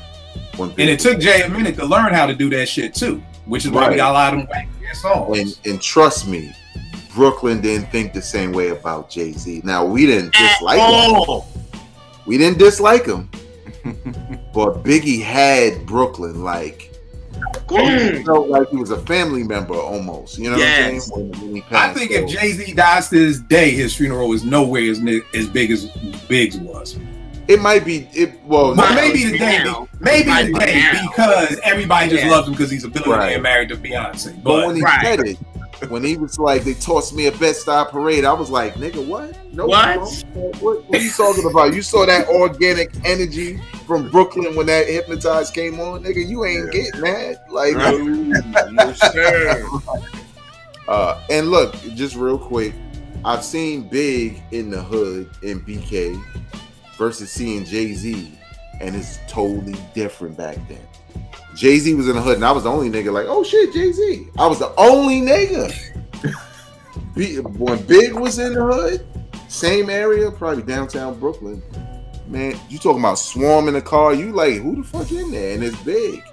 And he's saying what's up to everybody. So he didn't have and obviously it's a local thing, but he did, Jay-Z was smart. Even though City Is Mine wasn't a great record, he took the right approach because he was able to do what Big did and just had people like us like, well, shit, we were Hove. Like, you know, because it's almost like who we gonna vote for now? Like if me and JR are running for president and I get killed, well, I guess JR gonna win the thing. Right. And again, it's not to say that I don't think Jay would have been big. I just think, and I always say him and Big would eventually bump heads. Because again, I don't take Jay-Z as I'm being fine with being number 2. And not even number 2 from the world. But Jay to me seems like a regular nigga. Like, I want that love from Brooklyn that Big is getting. You know what I mean? I think he probably still feels some kind of way today. Like, yo, he's always throwing little jabs. Like, if I'm not as close as Big, then I'm the closest one. Or, you know, something is no biggie. You know, like, he feels some kind of way about not being loved as much as Big does. You know what I mean? But, Tone, what's your next one, good brother? You stupid, man. What you say, babe? What you say? I said, yeah, I wasn't with all that sucker shit. Like, yeah, I'm not better than Big, I'm the closest one. I'm like, nigga, who the fuck are you talking to? Right. Yeah, like, I was like, whoa, bro. Like, then he said something on the Snoop joint, Can I Rock, the remix or something. He said something slick on that one, too. Yeah. Like, about Big. You know, so you can see it bothers him that he wasn't getting that same love. Like, and that's the thing with niggas like that. Like, you could be a trillionaire, but it's like, but I want that love, that Big. Started that shit when he started on Where I'm From. Who's the best nigga? Yeah, because nobody was saying that. Nobody was talking about most greatest hypnotized trick in the world. Who's the best MC? Biggie, Jay-Z, or Nas? Nigga, nobody was asking that question until after you said it. Same thing with the Roots. I give it credit. Nobody was calling the Roots legendary until they said the legendary Roots crew. Then everybody was like, yeah, legendary Roots crew. Like, yeah, nobody was calling them niggas legendary before that shit. You know, sometimes you gotta put your own name out there. The shit works. But Tom, what you got up next, bro? I got what if Grand Pooba didn't leave Brand Nubians out the got that too. I got what if Brand Nubians never broke up. I got that too. That's so crazy.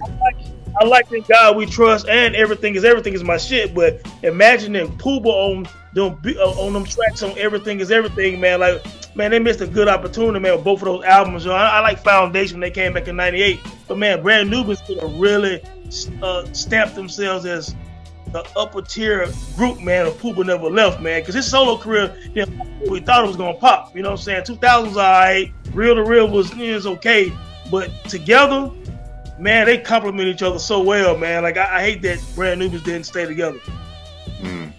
What you got, JP? You said was on your list too. Oh yeah, I mean, no, I agree. It's kind of hard to like. I think most people had high hopes for Pooba going solo because he was the most charismatic of the group. Like, you know what I'm saying? And I mean, when he came with the first single, what goes around, the 360 joint, I was like, oh, he's out of here, because that single was crazy, but. It just didn't. I mean, he had a couple joints, but he just didn't really pop. And I mean, you know, they got back together eventually, but it kind of messed up the flow for both of them. I mean, they, you know, Sadat and Lord Jamar had success on their own.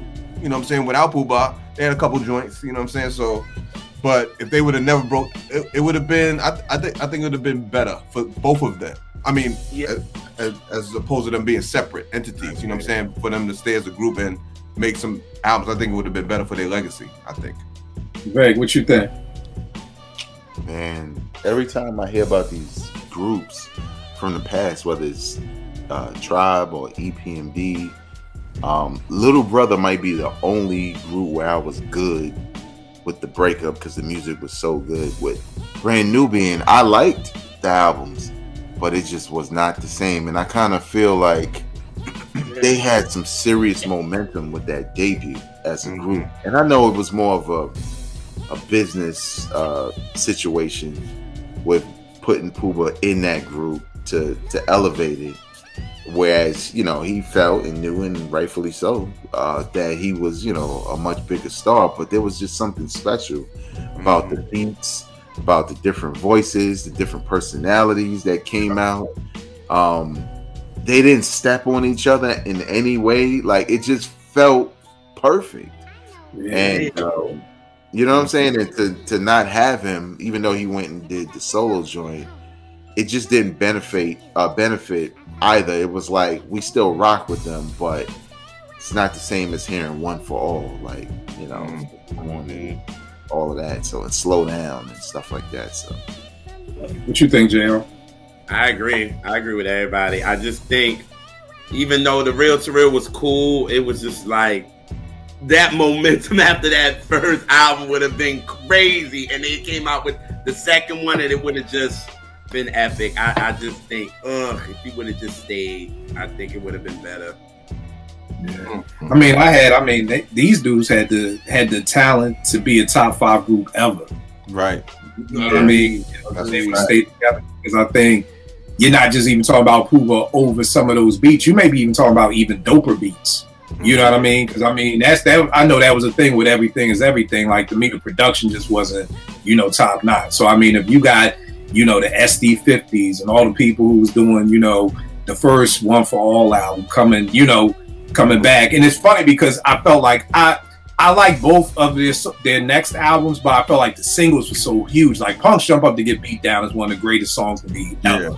You know what I mean? Which was just crazy. And then you had, you know, What Goes Around, like, which was crazy. But then neither one of those albums for me, like, matched what the One for All could have done. And it's like, if you, I mean, imagine Puba on fucking, you know, Punk's Jump Up, if we would have got a Puba verse in there. You know what I mean? You know, so it's just, I mean, I think it could have been a top 5 group ever. But Dante Ross's book, very dope book. People may not know Dante Ross, A&R for Tommy Boy and Electra. In his book, he talks about how, you know, Puba was just like, almost like kind of too lazy to just do everything. Like, you know, it's kind of like he didn't want to pay producers, so he just wanted to produce the whole album, you know, real to real himself. Whereas, like, somebody said, yo, Kill, what you think if Pete Rock would have produced Puba's first album? I'm like, damn, a 94 Pete Rock, Grand Puba, like, yo, that would have been great. know? Crazy. But Dante, like, he wasn't paying for no Pete Rock beats. Like, you know, they talk about how he comes to the studio still to per diem from Brand Nubians, you know, and this stuff. So, you know, he's like, he ain't paying nobody like this nigga, you know. So, you know, again, Puba is just one of those biggest what ifs, because I tell people, man, for Tommy was the dopest MC walking the planet Earth. I mean, that, and I mean, what he did for fashion, I mean, Puba was the only MC who I'm like, fuck what you spit, nigga. What is you wearing? What's that low you got on right now? What you rocking, nigga? Like, fuck the bars. I need to know what you wearing. That's a dope joint. All right, tell me this. What if Meph's OG to Cal dropped? The one we were supposed to get. And it is just as dope as Cuban Link's Iron Man and Liquid Swords. What does that do for Meph's legacy? Right. Gone. That's this, son. Yeah, gone. We all unanimous. This is a unanimous. Yeah. Like, out of here. Yo, let me tell you something, man. The fact, I mean, Meth has improved lyrically over the years. I think incredibly. His only Achilles heel is that first album, man. I mean, and that to me, not having a classic album. Period. Right. But if Tikal would have been, man,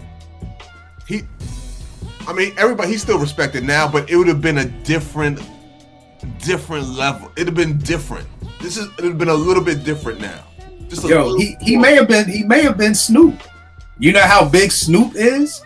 That's what I was going to say. Like he may be who Snoop is now, because no matter what came after Tikal, we'd be able to be like, but nigga, Tikal. You know, like, think about it. We still talk about Ray like if Ray got like fucking 10 classic albums. This nigga has like one and maybe two. Like one in a pause, nigga. That's all Ray got, but that's all the fuck you need. Same thing with Jizza. Like, we still talk about Jizza this day, and ain't shit been close to Liquid Swords in the past 30 years. But you know what? With Meth would have been different because his album would have been the next one right after 36 Chambers. Right. So because we talk about the anticipation of Snoop. Right. The Chronic and Joey Style. So it would have been the same. Got you. Yeah, I mean, JP, you remember Month of the Man? With the way they was promoting Red and Meth. Yeah. Like, yo, There's a Dark Side is what it was, and then To Cal being what it was, like, that'd have been insane. It definitely would have, like you said, the Snoop. Yeah, I didn't think about it like that, but yeah, that makes a lot of sense. So you talking about an MC who had everything. Meth had the swag, the voice. The women loved them. The niggas loved them. Total package, bro. He'd have been out of here, bro. We talking about biggest Biggie and all of them in 94, 95. Yeah, we would have been asking who's the best MC, Biggie, Meth, or Nas. Right. He potentially was the biggest MC in New York at that time. Yeah. That nigga may be the biggest fucking MC. I mean, with Bring the Pain, that shit was everywhere. And then if you follow that up with something crazy, man. Niggas will be talking about the Cal album in the same breath as Ready to Die and Illmatic. Right. It's right there with Purple Tape. Right there with Purple Tape. It's right there with Purple Tape. And I got one R&B one. What if lead singers never decided to go solo? I'm talking about from the beginning of time. Temptations, everybody stays together. You know, JR, one of your biggest things is in R&B. There's no groups with a backbone of R&B. The group isn't there. But now nobody wants to go solo, so we keep SWV. We keep TLC. Everybody stays together. Nobody leaves. There aren't no solo acts. People nowadays aren't like, well, why form a group? Because Nick Kill gonna go solo anyway. Nope, everybody gonna stay together. What does that do? Not just for R&B, but for hip hop. I mean, how much better is hip hop that Tribe doesn't break up, Brand Nubians doesn't break up? You know, fucking not them two DJs did anything any fucking way, but Main Source doesn't break up. Like, you know, what does that do for JR, JP, R&B, for hip hop? All music better. Yeah. All music. Because think about like with JR, think about this. Like Silk, for example. When Lil G level, like, Lil G, what the fuck you doing, bro? You can't handle it yourself. You fucked Silk up, man. You know what I'm saying? Like, shit, I'm glad you know them niggas' names, man. It could have been $5 million on the line. I would have been like Silk, Silk, Larry. and Silk. Right.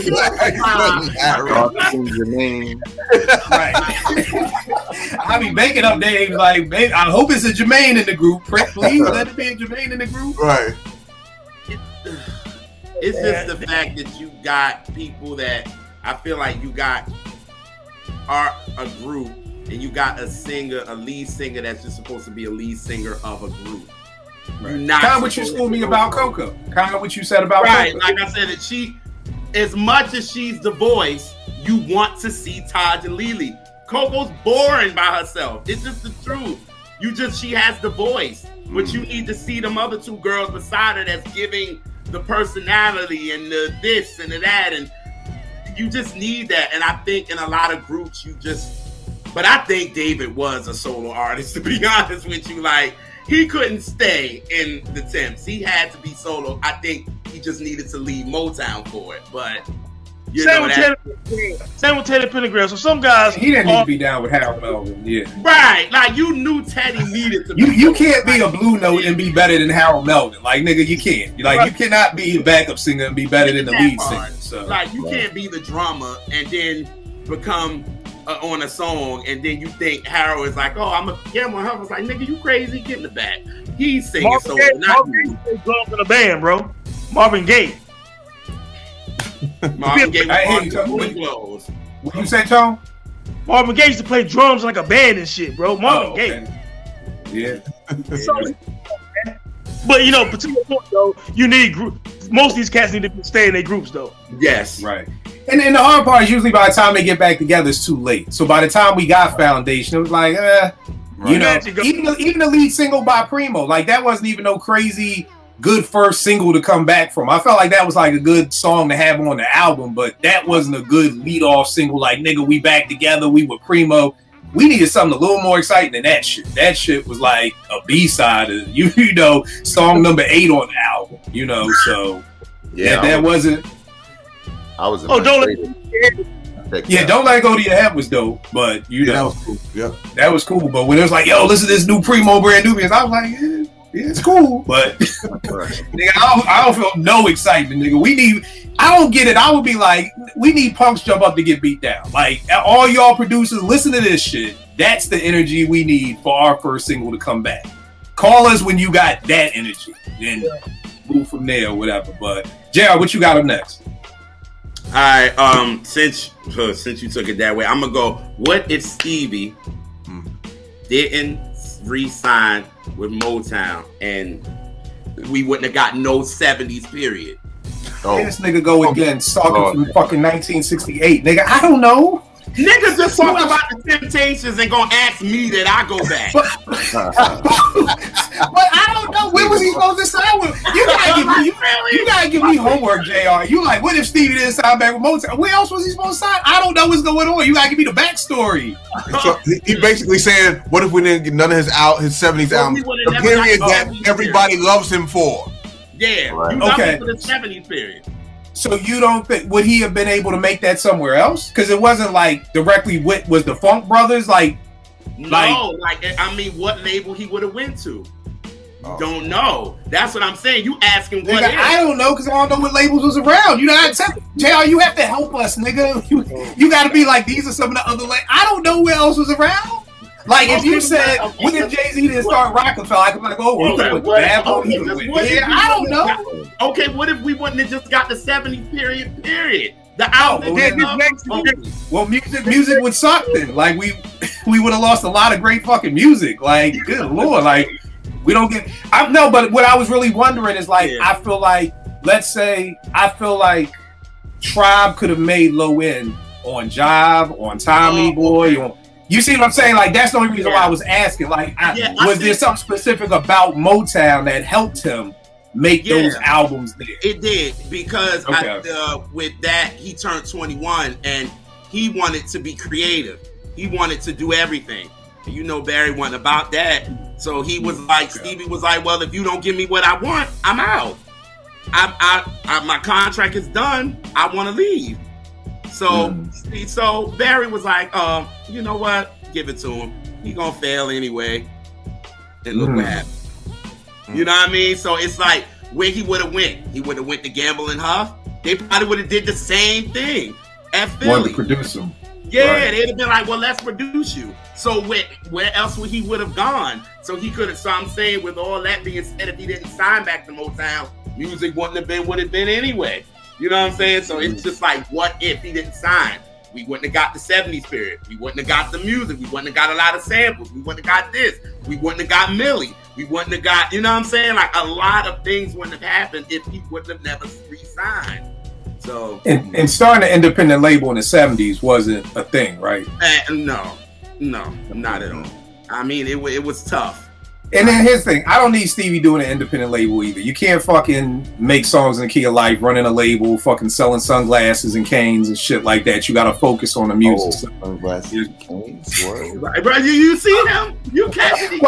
You notice how niggas would be like, Jay-Z was selling sneakers. You know how it would have been. Niggas, I always say you can't make great music if you in a movie, you got a clothing line, you got fucking sneakers. Like, you need to focus on the music. So I don't need Stevie trying to be a label head and sign people too and try to make the music. So I just didn't know if maybe he could have went indie, but I guess that wasn't a thing back then.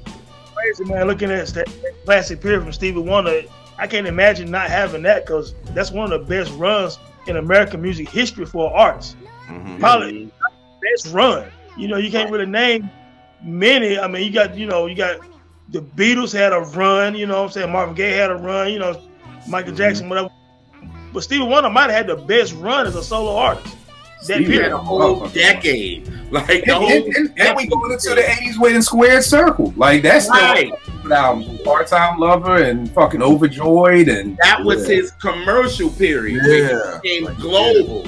You know what I'm saying? Like, the 70s was like Us and that, but once he did the 80s and Overjoyed and Ribbon in the Sky and all that, it was over. Worldly. Yeah.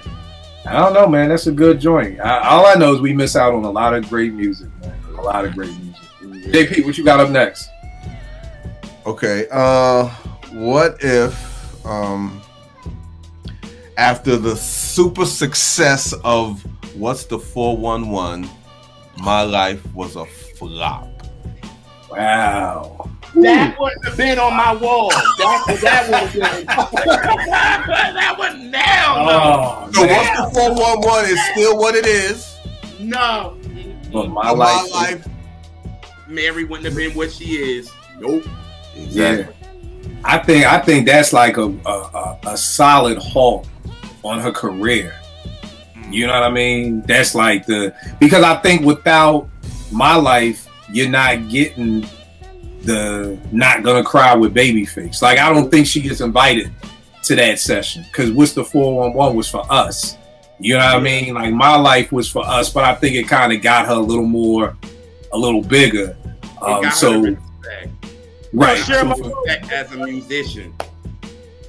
Share My World. What came first? Share My World or the Wait and Exhale soundtrack? Wait to Exhale and then Share My World came. Yeah. So for Face to make that call to say, I want you on this track, to do Not Gonna Cry, because I think that's what took Mary. We're always talking about for us and made her somebody. After that Not Gonna Cry, every woman in the world who ever got cheated on loved Mary J. Blige. Yes. From fucking 70 down to 16, everybody was like, I was your lover, my secretary. That was they shit. Like burning down that, like that and Waiting. It was the perfect storm for women who have been done wrong. And Mary was that soundtrack, you know. And a lot of people thought What's the 411 was a fluke. It was like, oh, right. So you know what? if she flops, I think it's a wrap. I think it's a wrap. Done. Her definitely changes, and R&B in the '90s changed a little bit because she was kind of the blueprint for a lot of production group. Because My Life is potentially a top 5 R&B album of that decade. You know what I'm saying? Oh yeah, without question. Without question. Yeah. Here's the thing too. I mean, I know it wasn't on Bad Boy, but how does that affect Puff? It does, because then he wouldn't have gotten. Then it wouldn't have helped him get the deal with Clyde, with Arista to do Puff. I mean, to do Craig and Big. So that would have affected everything. Like if that would have been a flop. Would have, Clyde would have been like, oh, no, I ain't giving you no more money. You good. And then it's like, yo, who takes Mary's spot? Who's our R&B person for the 90s then? Because that was wide open. And this is why I was saying, Tone, I think there's only room for one. Like, Mary held that spot. Like, Usher was that spot. Then Usher faded. Chris came in. But who takes that #1 spot if Mary ain't there? You had a few people. You had Tony Braxton and some other people at the time. But her sound. See, I don't think Tony really repped the streets though. Like Mary, nobody, because Mary was a one-on-one. You know what I'm saying? Wasn't no for her. You know what I'm saying? She's a one-on-one. Nobody had that kind of blend of hip hop. You know what I'm saying? Queen like her anyway. Yeah. But almost like how Jodeci, I felt like they was for the streets. You know what I mean? Like they was for the streets. But yeah, like I don't know. Who you think, Bag? I know you about to say something. I mean, I think it's tough to say because she was so influential with that album. But if I'm just gonna try, I think Aaliyah was close because I think she had a vibe that felt a little bit like hip hop. You know what I'm saying? I can give you that. Yeah, you know, especially with the Tommy Hilfiger ads, right? Shit, the own vibe. Like every month, like she had full-page pullouts of them Tommy Hilfiger ads and the hair covering the eye, and you know what I mean. Kind of had some of that hip hop swag with it, with her R&B stuff. Right. But yeah, JP, that's a hard one. That's heartbreaking almost. Like I'm more heartbroken if My Life flopped and the Doggy Style flop. Like damn, like for real. Like I've been quiet for like 2 minutes. Like I'm tired. Like shit, man. Woo. Right. Man. Because I think I might have said it. I've said it before because My Life is my favorite Mary album. That's why it popped in my head. But like, what would I feel like? But I always say, even though that's my favorite, I feel like What's the 411 is her most important because that album shifted culture. That shifted how R&B music was presented. Because before we just had blends. Nobody put an entire album dedicated to hip hop beats with the R&B melodies on an entire album. We just had remixes and stuff. But a whole album, that changed everything. That changed everything. So that's why I say it's the most important. So that's why I wanted to see what y'all would say if I still kept that one. But My Life took it was a more mature, still hip hop, but it was more mature and it took it to the next level. And people started to take her serious as a artist for real once that came out, because it was like, all right, she don't need them hip hop beats to be hot. You know what I mean? Now it's just an R&B filled album for real. You know what I mean? So it's like, all right, Mary's this. You know what I mean? It's sample based. So and I think it's too, like, you felt Mary's pain on my life. Like, you know what I mean? Like, great songs. I was just listening to 401 this weekend. I mean, Reminisce, You Remind Me, incredible songs. But you felt Mary on my life. You felt it. So if it doesn't pop, I think she's only probably good for one album, but she still got What's the 411, which we would all still call a classic. We all still bang it. But we definitely don't get nothing else after that, I don't think. Veg, what you got up next? All right, I'm going to swing back to Illmatic for this, and I think it relates not only for me, but for people who know Nas. But what if Ill Will is alive for Illmatic? Because the reason why I say that is it called Illmatic? The driving force behind Nas's whole will to get on is kind of not the same because his homie is right there with him for it. Is it waving guns at nuns on every track? You know, I think there's a lot of, I mean, when you look at the totality of his career, obviously he's mentioned him a million times, and it's literally like, even on Ether, right? It's fuel for him to go right back to Fifth Floor and become the guy he became on Illmatic. And honestly, to have the whole force to get on and to succeed. Is it the same when you have your homie, your greatest cheerleader with you? Same thing for Big. He had a man who died and he was his biggest cheerleader. So a lot of rappers did, unfortunately. I would say this for people watching one, Ill Will is Vegas's cousin. So I would lean on you for this, Veg. Do you think, again, to me, this is like the Michael Jackson thing. Do you feel like, you know Nas, so do you feel like he would have that same spark? Because somebody would say having a cheerleader will push you. Like, that's the battery in your back. You know what I mean? Like, my kids always like Mr. Kill. My parents ain't helped me. You know what I mean? If they helped me more, then I would have been more successful. So, you know, Nas, what do you think? Do you think, you know, Nas kind of comes from that, like, you know, Will's death being like, yo, I gotta get the fuck out of here. Like, I got, like that, the type energy that gave him, is that what propelled him? Like, I would be interested to know what you think. I think as an artist, I think a death of someone who's close to you feels you way more than a cheerleader, because they're not here. They can't hear anything you're doing. They don't see anything you're writing. You don't know if they see your success. You assume, right? You have faith that he's looking down upon you or she's looking down upon you. But you can't really, it's different when it's just your homie cheering you on. Like, yeah, it just is going to be different. That's my point. It's not going to be the same drive where you feel like I could be like him, so I have to do this and I have to do it for him, right? He's not here. So it's a different way, especially as a writer. And that's what I'm really thinking about. Like, his pen is a little different as a result of that drive. And, you know, just to let people in on it, just all of us, right? His little brother, me, we could all be different as a result of him not being murdered at that point in time. It changed my life. I could have been different. So that's what I mean. I had a specific motivation for myself when he passed away. But had he been here, well, shit, am I like, yo, C64, I'm on the yard, nigga, like, or am I going to college? You know, trying to be different, trying not to be a statistic like everybody else because I have this example. So that's what I think about, because I think about how, and we did an interview on your show, how instrumental somebody who most hip hop heads have never heard is one of the greatest rappers of all time's career, to the point he still says his name. You know what I'm saying? So it's like ingrained in Nas. But if he doesn't have to say that, what if they beefing at some point? Right. You know, shit happens. You know what I'm saying? What if he's part of the Bravehearts and he's whack? All of this shit is a possibility, right? What if I'm part of the Bravehearts and I'm whack? The other piece about it that's, I think, dope to look at is that Nas had to keep going, because there are people who lose somebody and they quit.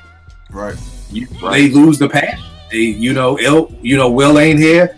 It's a wrap. I was only doing this with him. Without him, you know what I mean? So it was a blessing that Nas had the agility to, keep going. But I mean, I don't know. I don't know how that would pan out if Will was still here. I remember watching that Time is Illmatic, and I remember the segment when they talked about Will getting killed, and Nas was talking about how they used to do little videos together and rapping, and he thought Will was gonna be his DJ or something. He could correct me if I'm wrong, babe. They was close like that, music together and stuff. And Nas' dad talked about it before too, So I think that from what I watching that documentary, it's like Will gone. This is what we're trying to do together. I got to keep our dream and our vision going. So he talked about that, made him go and really start pushing, working on Illmatic. So I think to your point, Veg, I think it was the motivation. Like, I got to keep going, man. Will would want me to, he'd be pissed off if I ain't keep doing this shit. You know what I'm saying? I think even Nas more aggressive going into finishing up or writing Illmatic. His man was serious about really trying to get on. Right. No, that's a good point. Tone, what you got for your next one? I got, man, like, what if Special Ed didn't have all those label problems after his second album, Legal, because Revelation didn't come out for like 5 more years, man. And, when I listened to Legal was, for me, I liked it better than Youngest in Charge or whatever. And Legal was nasty, man. Yeah, people don't know about that shit, man. I need to listen to that again. Come On, Let's Move It, man. When you hit play and Come On, Let's Move It, come on, I was like, God damn, this nigga ain't playing. One of my favorite rap songs of all time is You Wish You Would. Right. On Legal, man. Like, Special Ed was killing on Legal, man, and he had all these issues. He was just on Vlad recently, and he was talking about it. I was like, damn, that is what happened. I remember that. He went through this label shit for years, and when Revelations came out, it just left a lot to be desired, even though I did like that Never Go Back. He sounded like a freestyle to me, you know what I'm saying? But he missed too much time. It's like Ali didn't go to Vietnam and shit, and he lost all that damn several years in his boxing career. Special Ed lost several years in his prime. You know what I'm saying? He was dope. I mean, I don't know, man, because I feel like with hip hop, especially, like, time spans be so different. And like Ed came out like 89, and by like 91, I felt like we was in the Heineken and Blunt era now. So I don't know if Ed fits into the Heineken and Blunt era like that. You know what I mean? Like, could Chubb Rock fit in the Heineken? There were so many rappers that were dope, if we think about like 88 and 89, that weren't able to be successful in 91 on. You know what I mean? It's right. So I don't know. I always thought Special Ed was dope, but I just don't know if he is able to move into the Heineken and Blunt era like that. You know what I mean? But I definitely think he would have been dope enough. I mean, shit, his verse on Crooklyn Dodgers, he killed that. You know what I mean? Like, so Brooklyn, I think he still could have maintained with the right, we're not losing them years, the right production. He had a dope voice. He still had the look, crossover appeal. I think Ed could have still been a bigger star even in the 90s, man. He had the goods, man. Tell me this: do we have a lot of stars post 91 that weren't hood? I'm sure we did.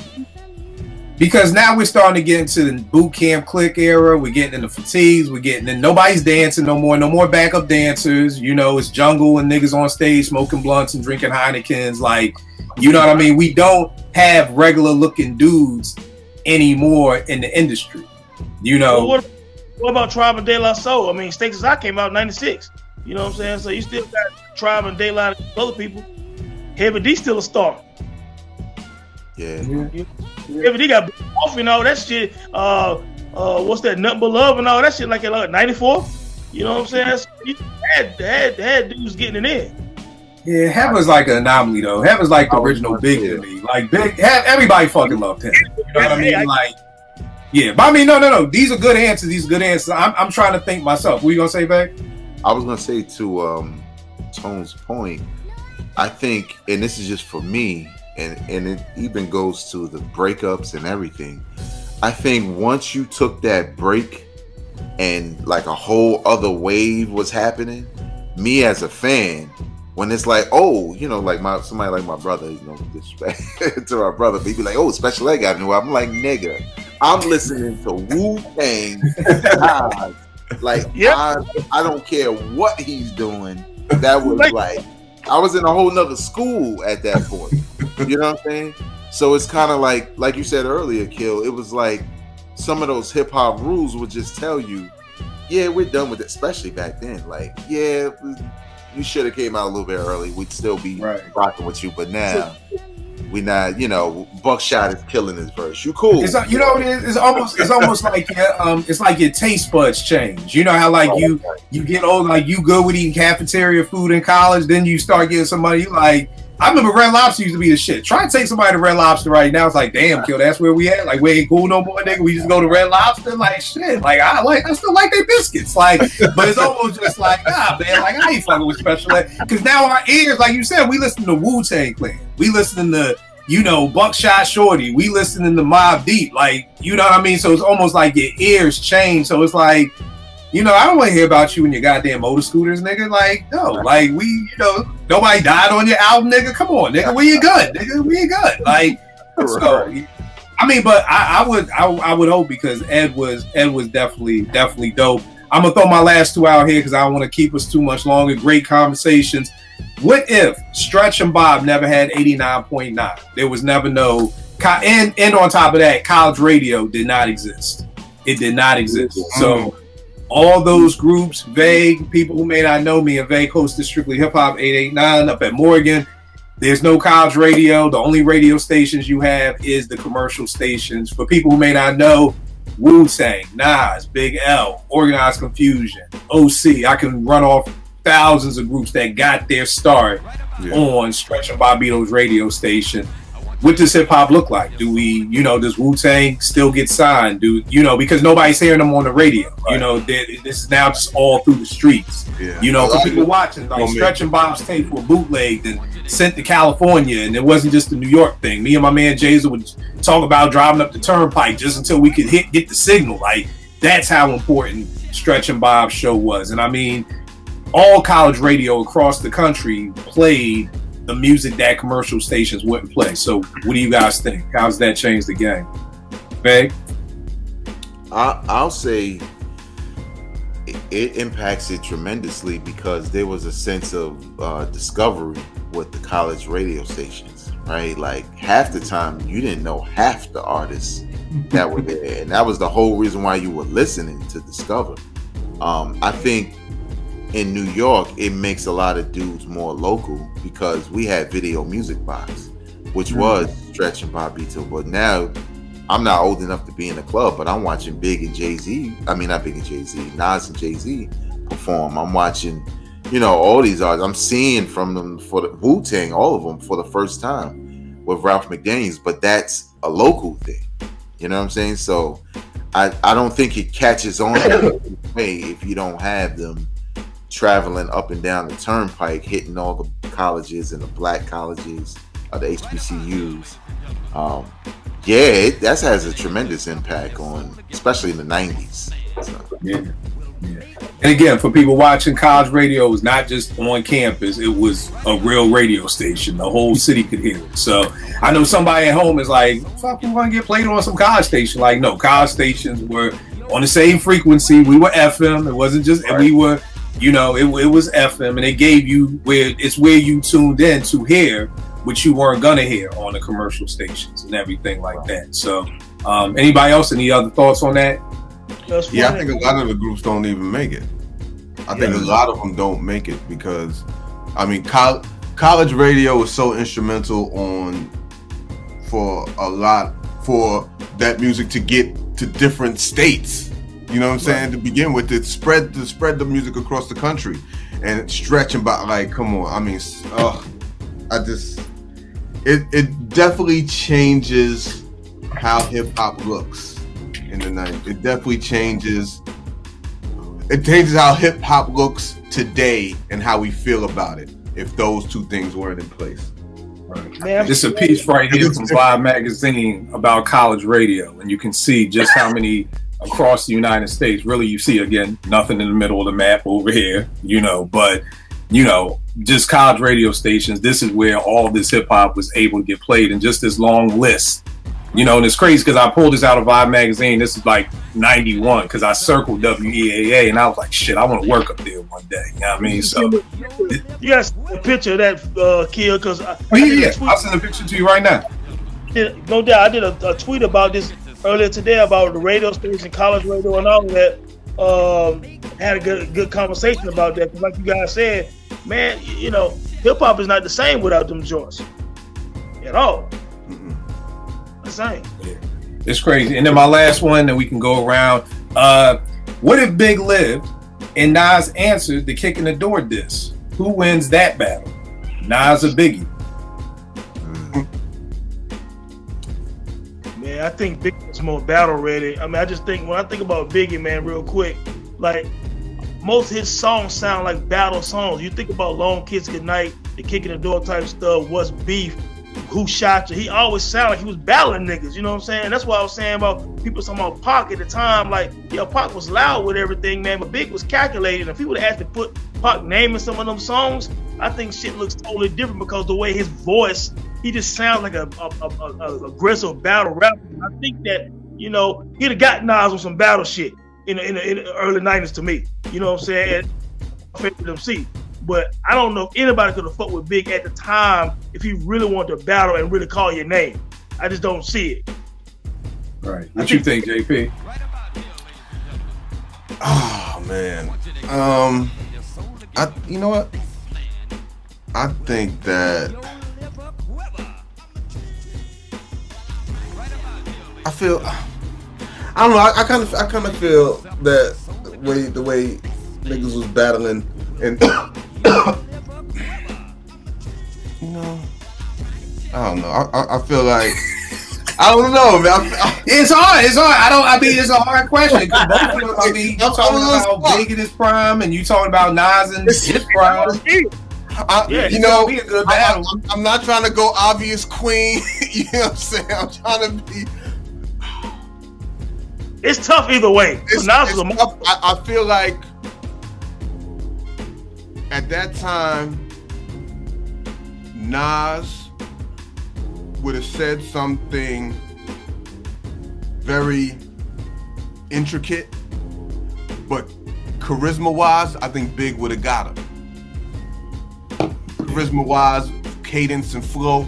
That's one thing Big was good with. When it came to rhyming, that Nas didn't really have. He had lyrics, but he didn't have the different cadence and flow and say something catchy in a rhyme. Kane, bro. It's like Rakim Kane, bro. Like Rakim don't have deep lyrics and all that, but Kane got the flow and the swag, the charisma, right, where he would have gave Rakim some problems. And that wins people over. It's almost like punchlines in a joke. Yep. You know what I'm saying? So I think Big might. I got Big. Who you got, Vay? Sorry that took so long. No. Bro, this is why I love these shows, because I mean I think at the end of the day, man, and we've seen it, just one album can change everything. Mm-hmm. You know what I mean? It's like literally the butterfly effect. It's like it don't even take a lot to change everything. It's one album, one person but when you think about what's associated with that, all the different things. Right. I mean, we don't even really have to. I mean, truth be told, we could do this for fucking 6-7 hours just trying to connect the dots with just one album of how many things could change. So nah, take your time. Vay, what you got on this? Biggie is my favorite rapper from the style. All I gotta say is, ain't no other kings in this rap thing. They siblings, nothing but my children. One shot, you disappearing. Come on, dog. If that is not the most Brooklyn line I've ever heard in my life. Yes. What would have happened? It's like you're lightweight, fragile, my 9 milli, make the white. Come on, dog. Like you don't want that. So it like you, but everything y'all was saying is right. Nas would have said some shit where you would have been like, "Ooh, okay." Yeah, right. Big had a presence. Mm-hmm. Yeah, Big had, because bigger than everybody, right? He's bigger than Pac. When he was talking about like lightweight and beating niggas up, you like, yeah, Pac don't come near that nigga. Like he's going to beat the fuck out of you. But that was the battle we should have got, to be honest. Right. And I think because I always felt like Nas and Jay were kind of like the same almost, like.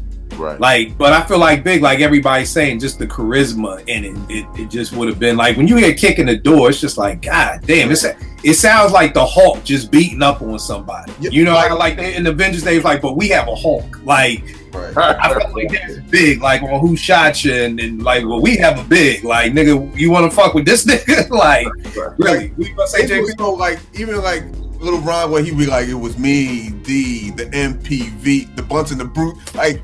That is so creative, and it's like METH. Oh shit! Like it's that type of like that's how Big got. He was so charismatic with those lyrics, man. Yeah. JR, what you got for your last one, bro? Okay, I'm gonna do this one. It's a song actually. If Michael was supposed to be on Secret Garden, who would you take off? If Michael Jackson. He was supposed to be on Secret Garden. Which person do you take off? All right, we got James Ingram, Albie Shore, Barry White, El DeBarge. Yeah, and that's 4. That's 4. Peace out, Albie's gone. Albie. Bye, Albie. Yeah. Bye. He's gone. Yeah. Got it. Yeah. He was supposed to be on it, but I don't. Whoa. Michael Jackson was supposed to be on Secret Garden? Yes, he was. This nigga did an MC Shan like I'm too big for these niggas. Like what happened? He on it, but scheduling stuff happened that he couldn't get on. So I was. Do we know who Quincy called? Like, you know how we know Master Ace got put on the symphony because Shan didn't show. Do we know who got put on Secret Garden because Mike didn't come? I know it's rumored that L's verse was supposed to be Michael's. I can see that. Yeah. Because I remember being a little shorty being like, El DeBarge, the 4 DeBarges, El DeBarge is like Michael Jackson. So maybe that's what it was. Yeah, well, I had no idea. I had no idea that was supposed to go down like that. All right, JP, what you got for your last joint, bro? I got which one I'm gonna go here? I'm gonna go with what do you think would happen? This is another big one, but what do you think would happen if Hood didn't die from the scenario remix? Wow. This was one of the last what ifs. Oh really? Oh okay. Okay. And my thing was, if Hood doesn't die and we get a 92, 93 Q-Tip produced Hood out. Don't call me crazy, y'all. I'm not. Of course, I don't think Hood is as good as Nas, but does that kind of not fill a hole, but fill a gap almost? Because Hood was a wild nigga. Like, just from that one verse, if we could have got a 92, 93 Q-Tip produced Hood out, it would have sounded like some Mobb Deep shit. Yeah, it would have sounded very raw, like rah type shit. Yeah. You know what I mean? And would have been dope enough to, again, I'm not saying he's doper than Nas. I'm just saying when Nas came out, to me, it's a wide open lane. You know, there was nobody like Nas. You know, I think it would have been crazy. I think it would have been fucking crazy. Because he had the rhyme, he had the voice, he had an ill voice. Hell yeah. Very important. Right. You know what I'm saying? So yeah, like, and he set it off. Like, bro, I remember hearing that for the first time, and my man Kudi, his friend, and we was like, "Who the fuck is that? Like, that don't sound like no Tribe shit." This nigga talking about Larry Davis. You know, I grabbed my dick. I said, "Oh, what the fuck is this?" Like, you know what? It reminded me of the boy Mars who was on Clones on the Roots joint. Okay. You know, because it was just like, you know, it was like, who the fuck? Like, if the last time you heard the Roots was Silent Treatment, and then the next time you heard them was Clones, and the drums build up, and then Mars just comes out like that. I think his album would have been crazy, bro. I think that shit would have been crazy. You know, crazy. What you think, babe? I think the same thing. I think he becomes the blueprint for what we know as that early 90s. And I think he's more of a precursor to Biggie. than Good point. Good point. Good point. Nas is more poetic with his street shit. Yeah, but that's a good point. Pump slugs in your face and dump the ass in the river, like that's hardcore. Like Yeah, right. Yeah, that's a great point. That is definitely more big than Right, Nas. right. I think it was just the Queens shit in me. But is he from Queens? I don't even know if who was from Queens. I'm not sure. To tell you the truth, Alright. I'm not sure. But yeah, but it's crazy that he just like died like a week after that. Like that's the craziest part. Like that's crazy. Tell him, what do you think? Oh no, man! I echo the same sentiment, man. It's been a hard '90s boot belt. You know, man. It's something we still listen to now. For that genre type. You know what I'm saying?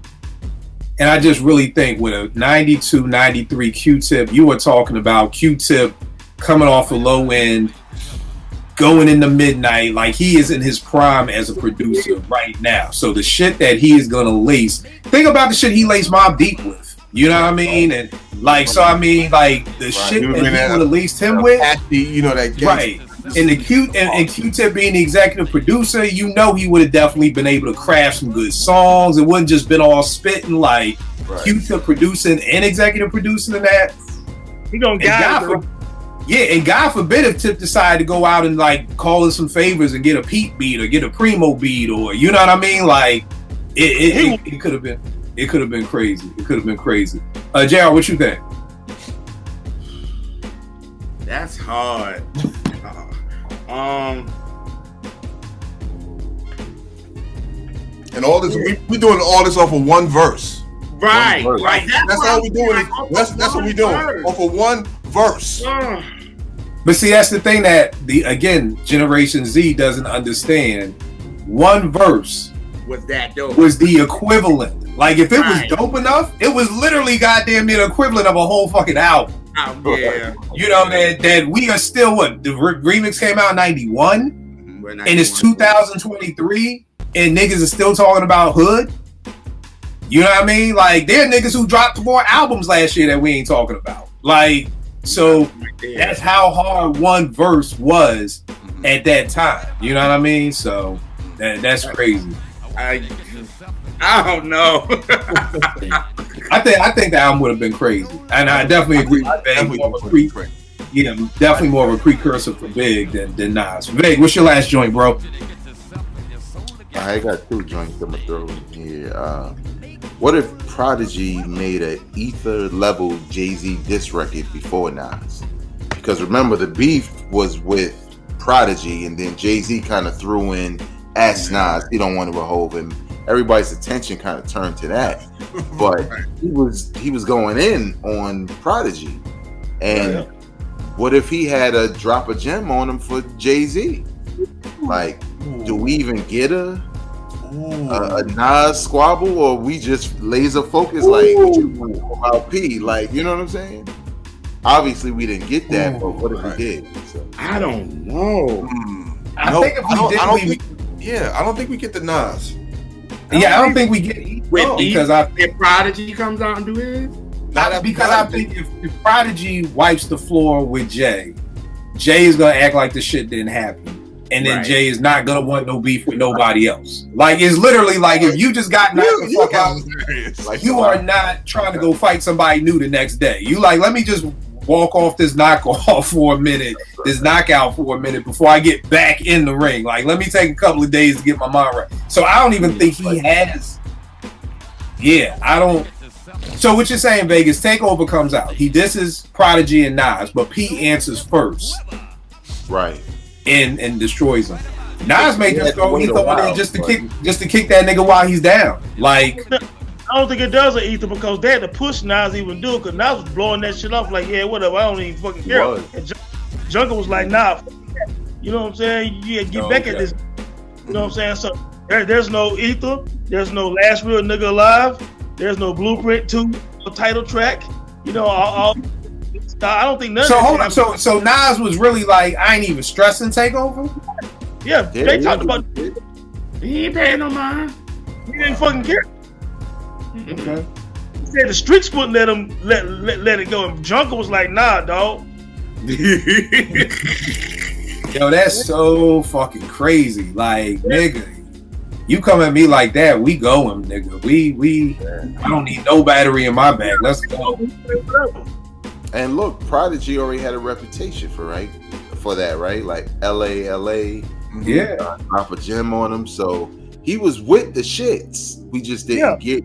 I think that fucking Summer Jam picture did it, man. That shit, because I never felt P ever bounced back from that. I never felt like P was as razor sharp. But I think, but you know what? That if that did happen, it changes Prodigy's legacy. Oh fuck yeah! Oh fuck Like, yeah! You the nigga who buried Jay-Z? Yeah, I mean, like you were. That's like and keep in mind, that's almost priceless. That's Prodigy's legacy is already settled. Like, you know what I mean? Like, he's HNIC album, and that's probably gonna be on the HNIC album. So that makes that album maybe 5 mics. Yeah. like, God, yeah. That's a good one, Vane, because that definitely that is changed. interesting. That is an That interesting. definitely changed. That is interesting. It's funny. I always say the reason Jay always bounces back because he's rich. I used to always be like, "What if Dame and Jay switched places?" Like, and what if Dame, like, what if Jay-Z, what if Beyonce divorced Jay-Z after that whole Elevator squabble and took all that nigga money, and that nigga's back in Marcy? Damn. You know, we getting hip hop bars. We getting Marcy Jay-Z, but that nigga's broke. And we all know like 80% of his fans love him because he's a billionaire and married to Beyonce. But now this nigga has gotten divorced and Beyonce took all your motherfucking money. Fuck half. Nigga, you broke, nigga. And then he blackballed then, so he can't even do no. The beat, what's that? The Beehive ain't letting you live, nigga.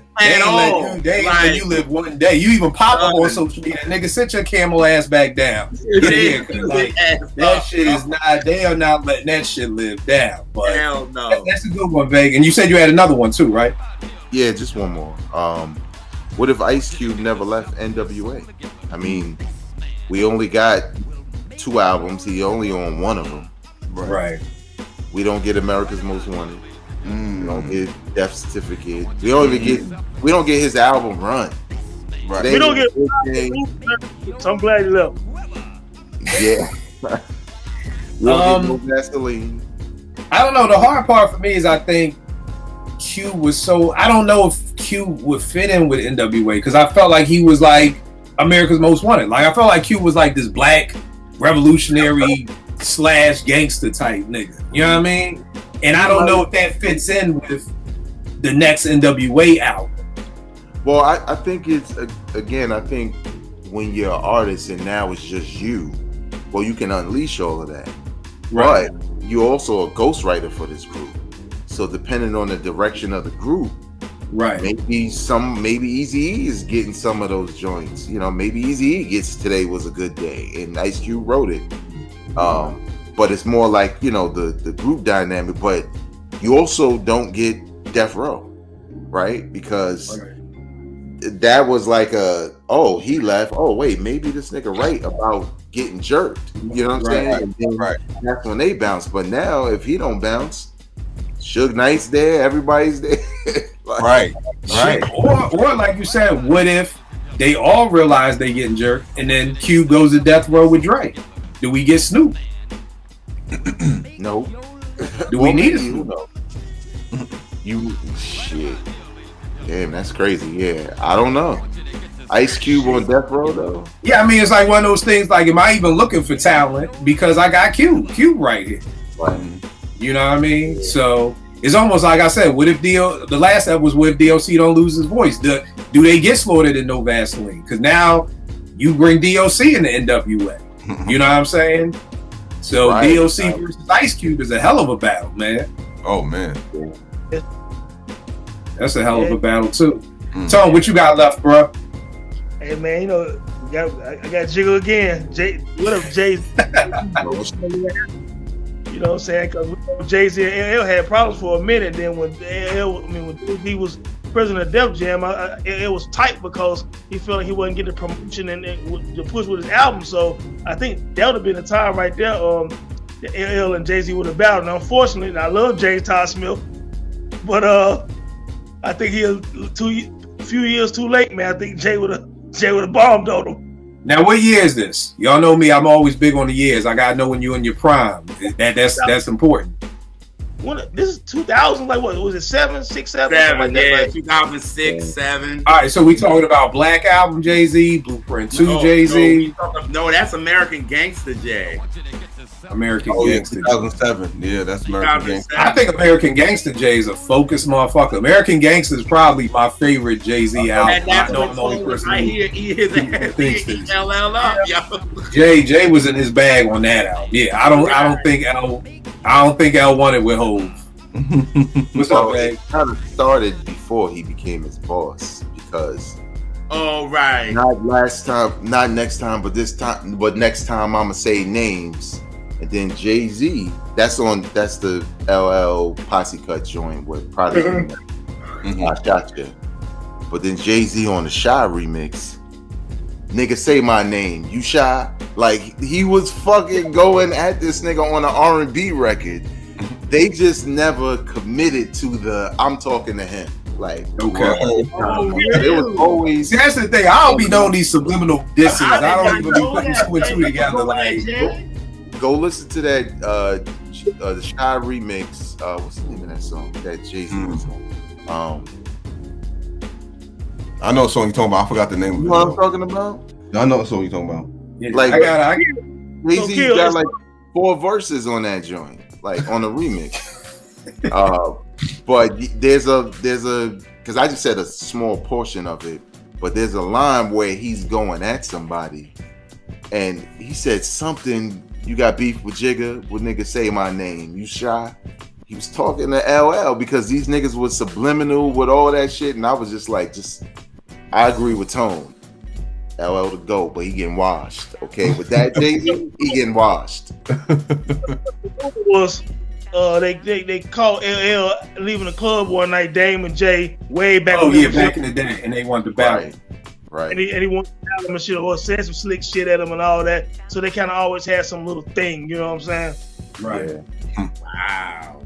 Yeah, I mean, I definitely think Jay is winning that. You know what I mean? So, I mean, it's just, and again, it's always just when people. That's why I'm always like, what year are we talking? I need to know if you in your prime or not. So it's kind of like, you know, you say that shit happened in 1990. Oh, L killing anything that's walking in 1990. You know what I mean? Like, you can line them up with L in 1990. L, that nigga is bad. But you know, yeah, by 2007, yeah, nah, that nigga in fucking In Too Deep or In Too Blue or In Too Deep with Omar Epps. Like that nigga, like probably writing diss songs between playing God on the set, man. Yeah, that nigga wasn't gonna be focused to do that shit. It's one of my favorite movies too, man. You ain't no cop, Jay Reed. You ain't no cop, Jay Reed. It's my shit right there. That nigga get lined up like, nigga, you ain't no cop, nigga. Jay Reed. You know, God was a wild character, man. God was a wild character.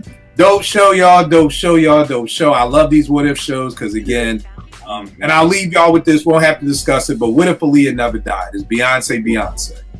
Man, You know. So just think about, because again, I think you only got it's only one spot for a dancing ass singing chick. So, and Aaliyah had that on lock. he did. What Future say about Sierra? What'd he say? She belonged to the streets. I mean, when the first time I saw Sierra, I was like, "That's Aaliyah all day." Like, Right, Listen. right.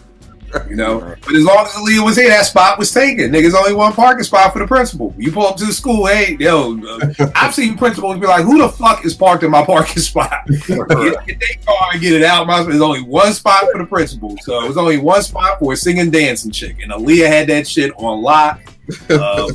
And she was not giving that shit up. I feel like the industry is not like fucking Microsoft where you got hundreds of jobs. Like nonprofits, like nigga, if somebody don't die, nigga, you ain't getting no promotion. Like there ain't no more jobs being made. There's only one job. So if you want to, they go somewhere else. Tone, tell them where they can get at you, good brother. What you cooking up? Oh man, just Twitter, man. Tone of the Dome, Into the Dome, of course, IntoTheDome.com. Dome Podcast, everything's on my Twitter page, man. Holla at me. Tone, I think me and you get so much of the craziest shit across our timelines. I can agree. I said that yesterday, Kill.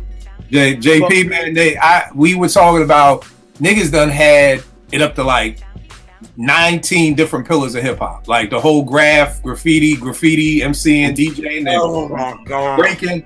Niggas was talking about. I would like that. What did niggas say? He said I would like to add urban skateboarding to the pillars of hip hop. I said urban skateboard. God damn. You know, niggas was like, we gotta add entrepreneurship. I'm like, nigga, like what y'all talking about? Like, yo, it just kept going and going. I was like, yo, y'all just making shit up now. Like, you know, I'm like, goddamn, feel like Skippy and fucking Dead Presidents. We want to put an ad in the goddamn paper. We getting everybody. Like, goddamn, we just adding just shit.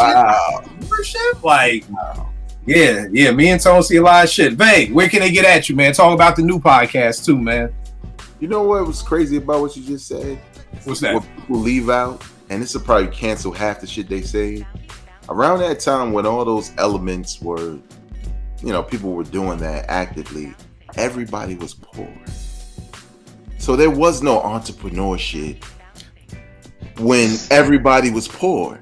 Niggas was stealing paint cans to go and spray shit. Niggas stole during a blackout that just happened to happen. That's how they got their DJ equipment. So all this fantasizing and shit, fucking entrepreneurship. Get the fuck out of here. It wasn't entrepreneurship. No. I tell people all the time, because niggas like, well, why can't we add to it? Nigga, why would you add to Grandma Ella's fucking macaroni and cheese? We have the recipe. The shit is beautiful. It has fed us every Thanksgiving for 30 fucking years. Why are you gonna get a recipe to fucking Cousin Millie, who now fucking around putting low-fat milk, fucking almond milk, fucking up all the ingredients? No, the foundation is set. It is good. Don't fuck with it. This is how Thanksgiving dinner gets fucked up. Is why we got raisins and potato salads now, because niggas want to fuck with the recipe.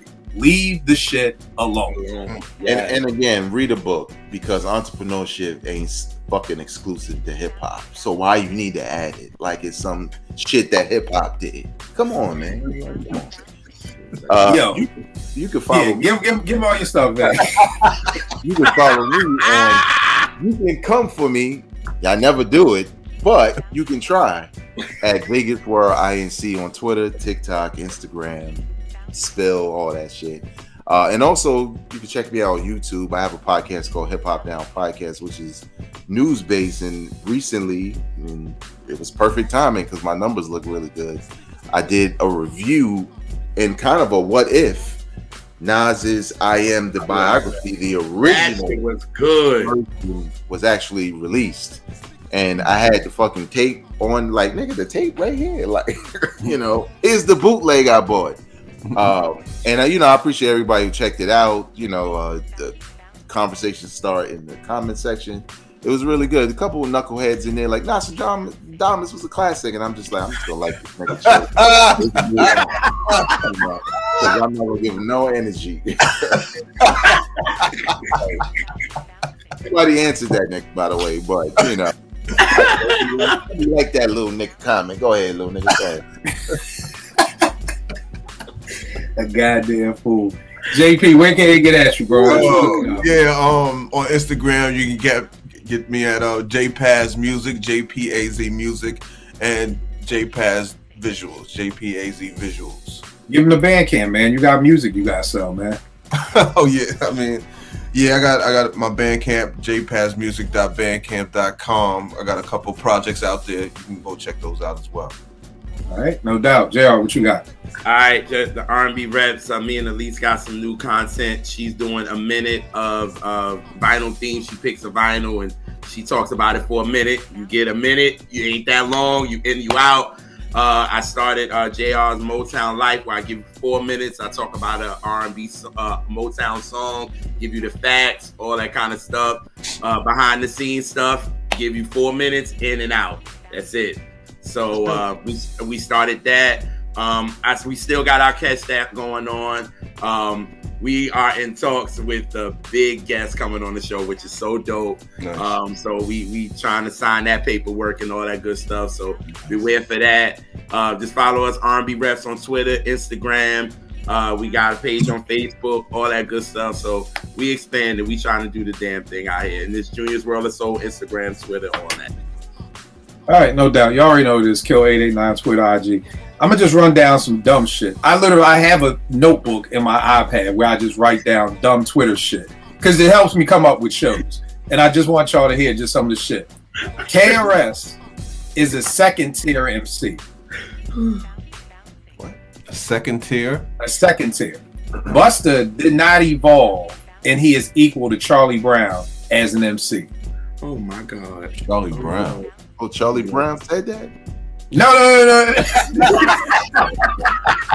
Yeah, Charlie Brown's burner account said, "Fuck that nigga. I'm just he's equal to me." Like you would think it was Charlie Brown. Kool Moe Dee would have beaten the 88 KRS in a rap battle.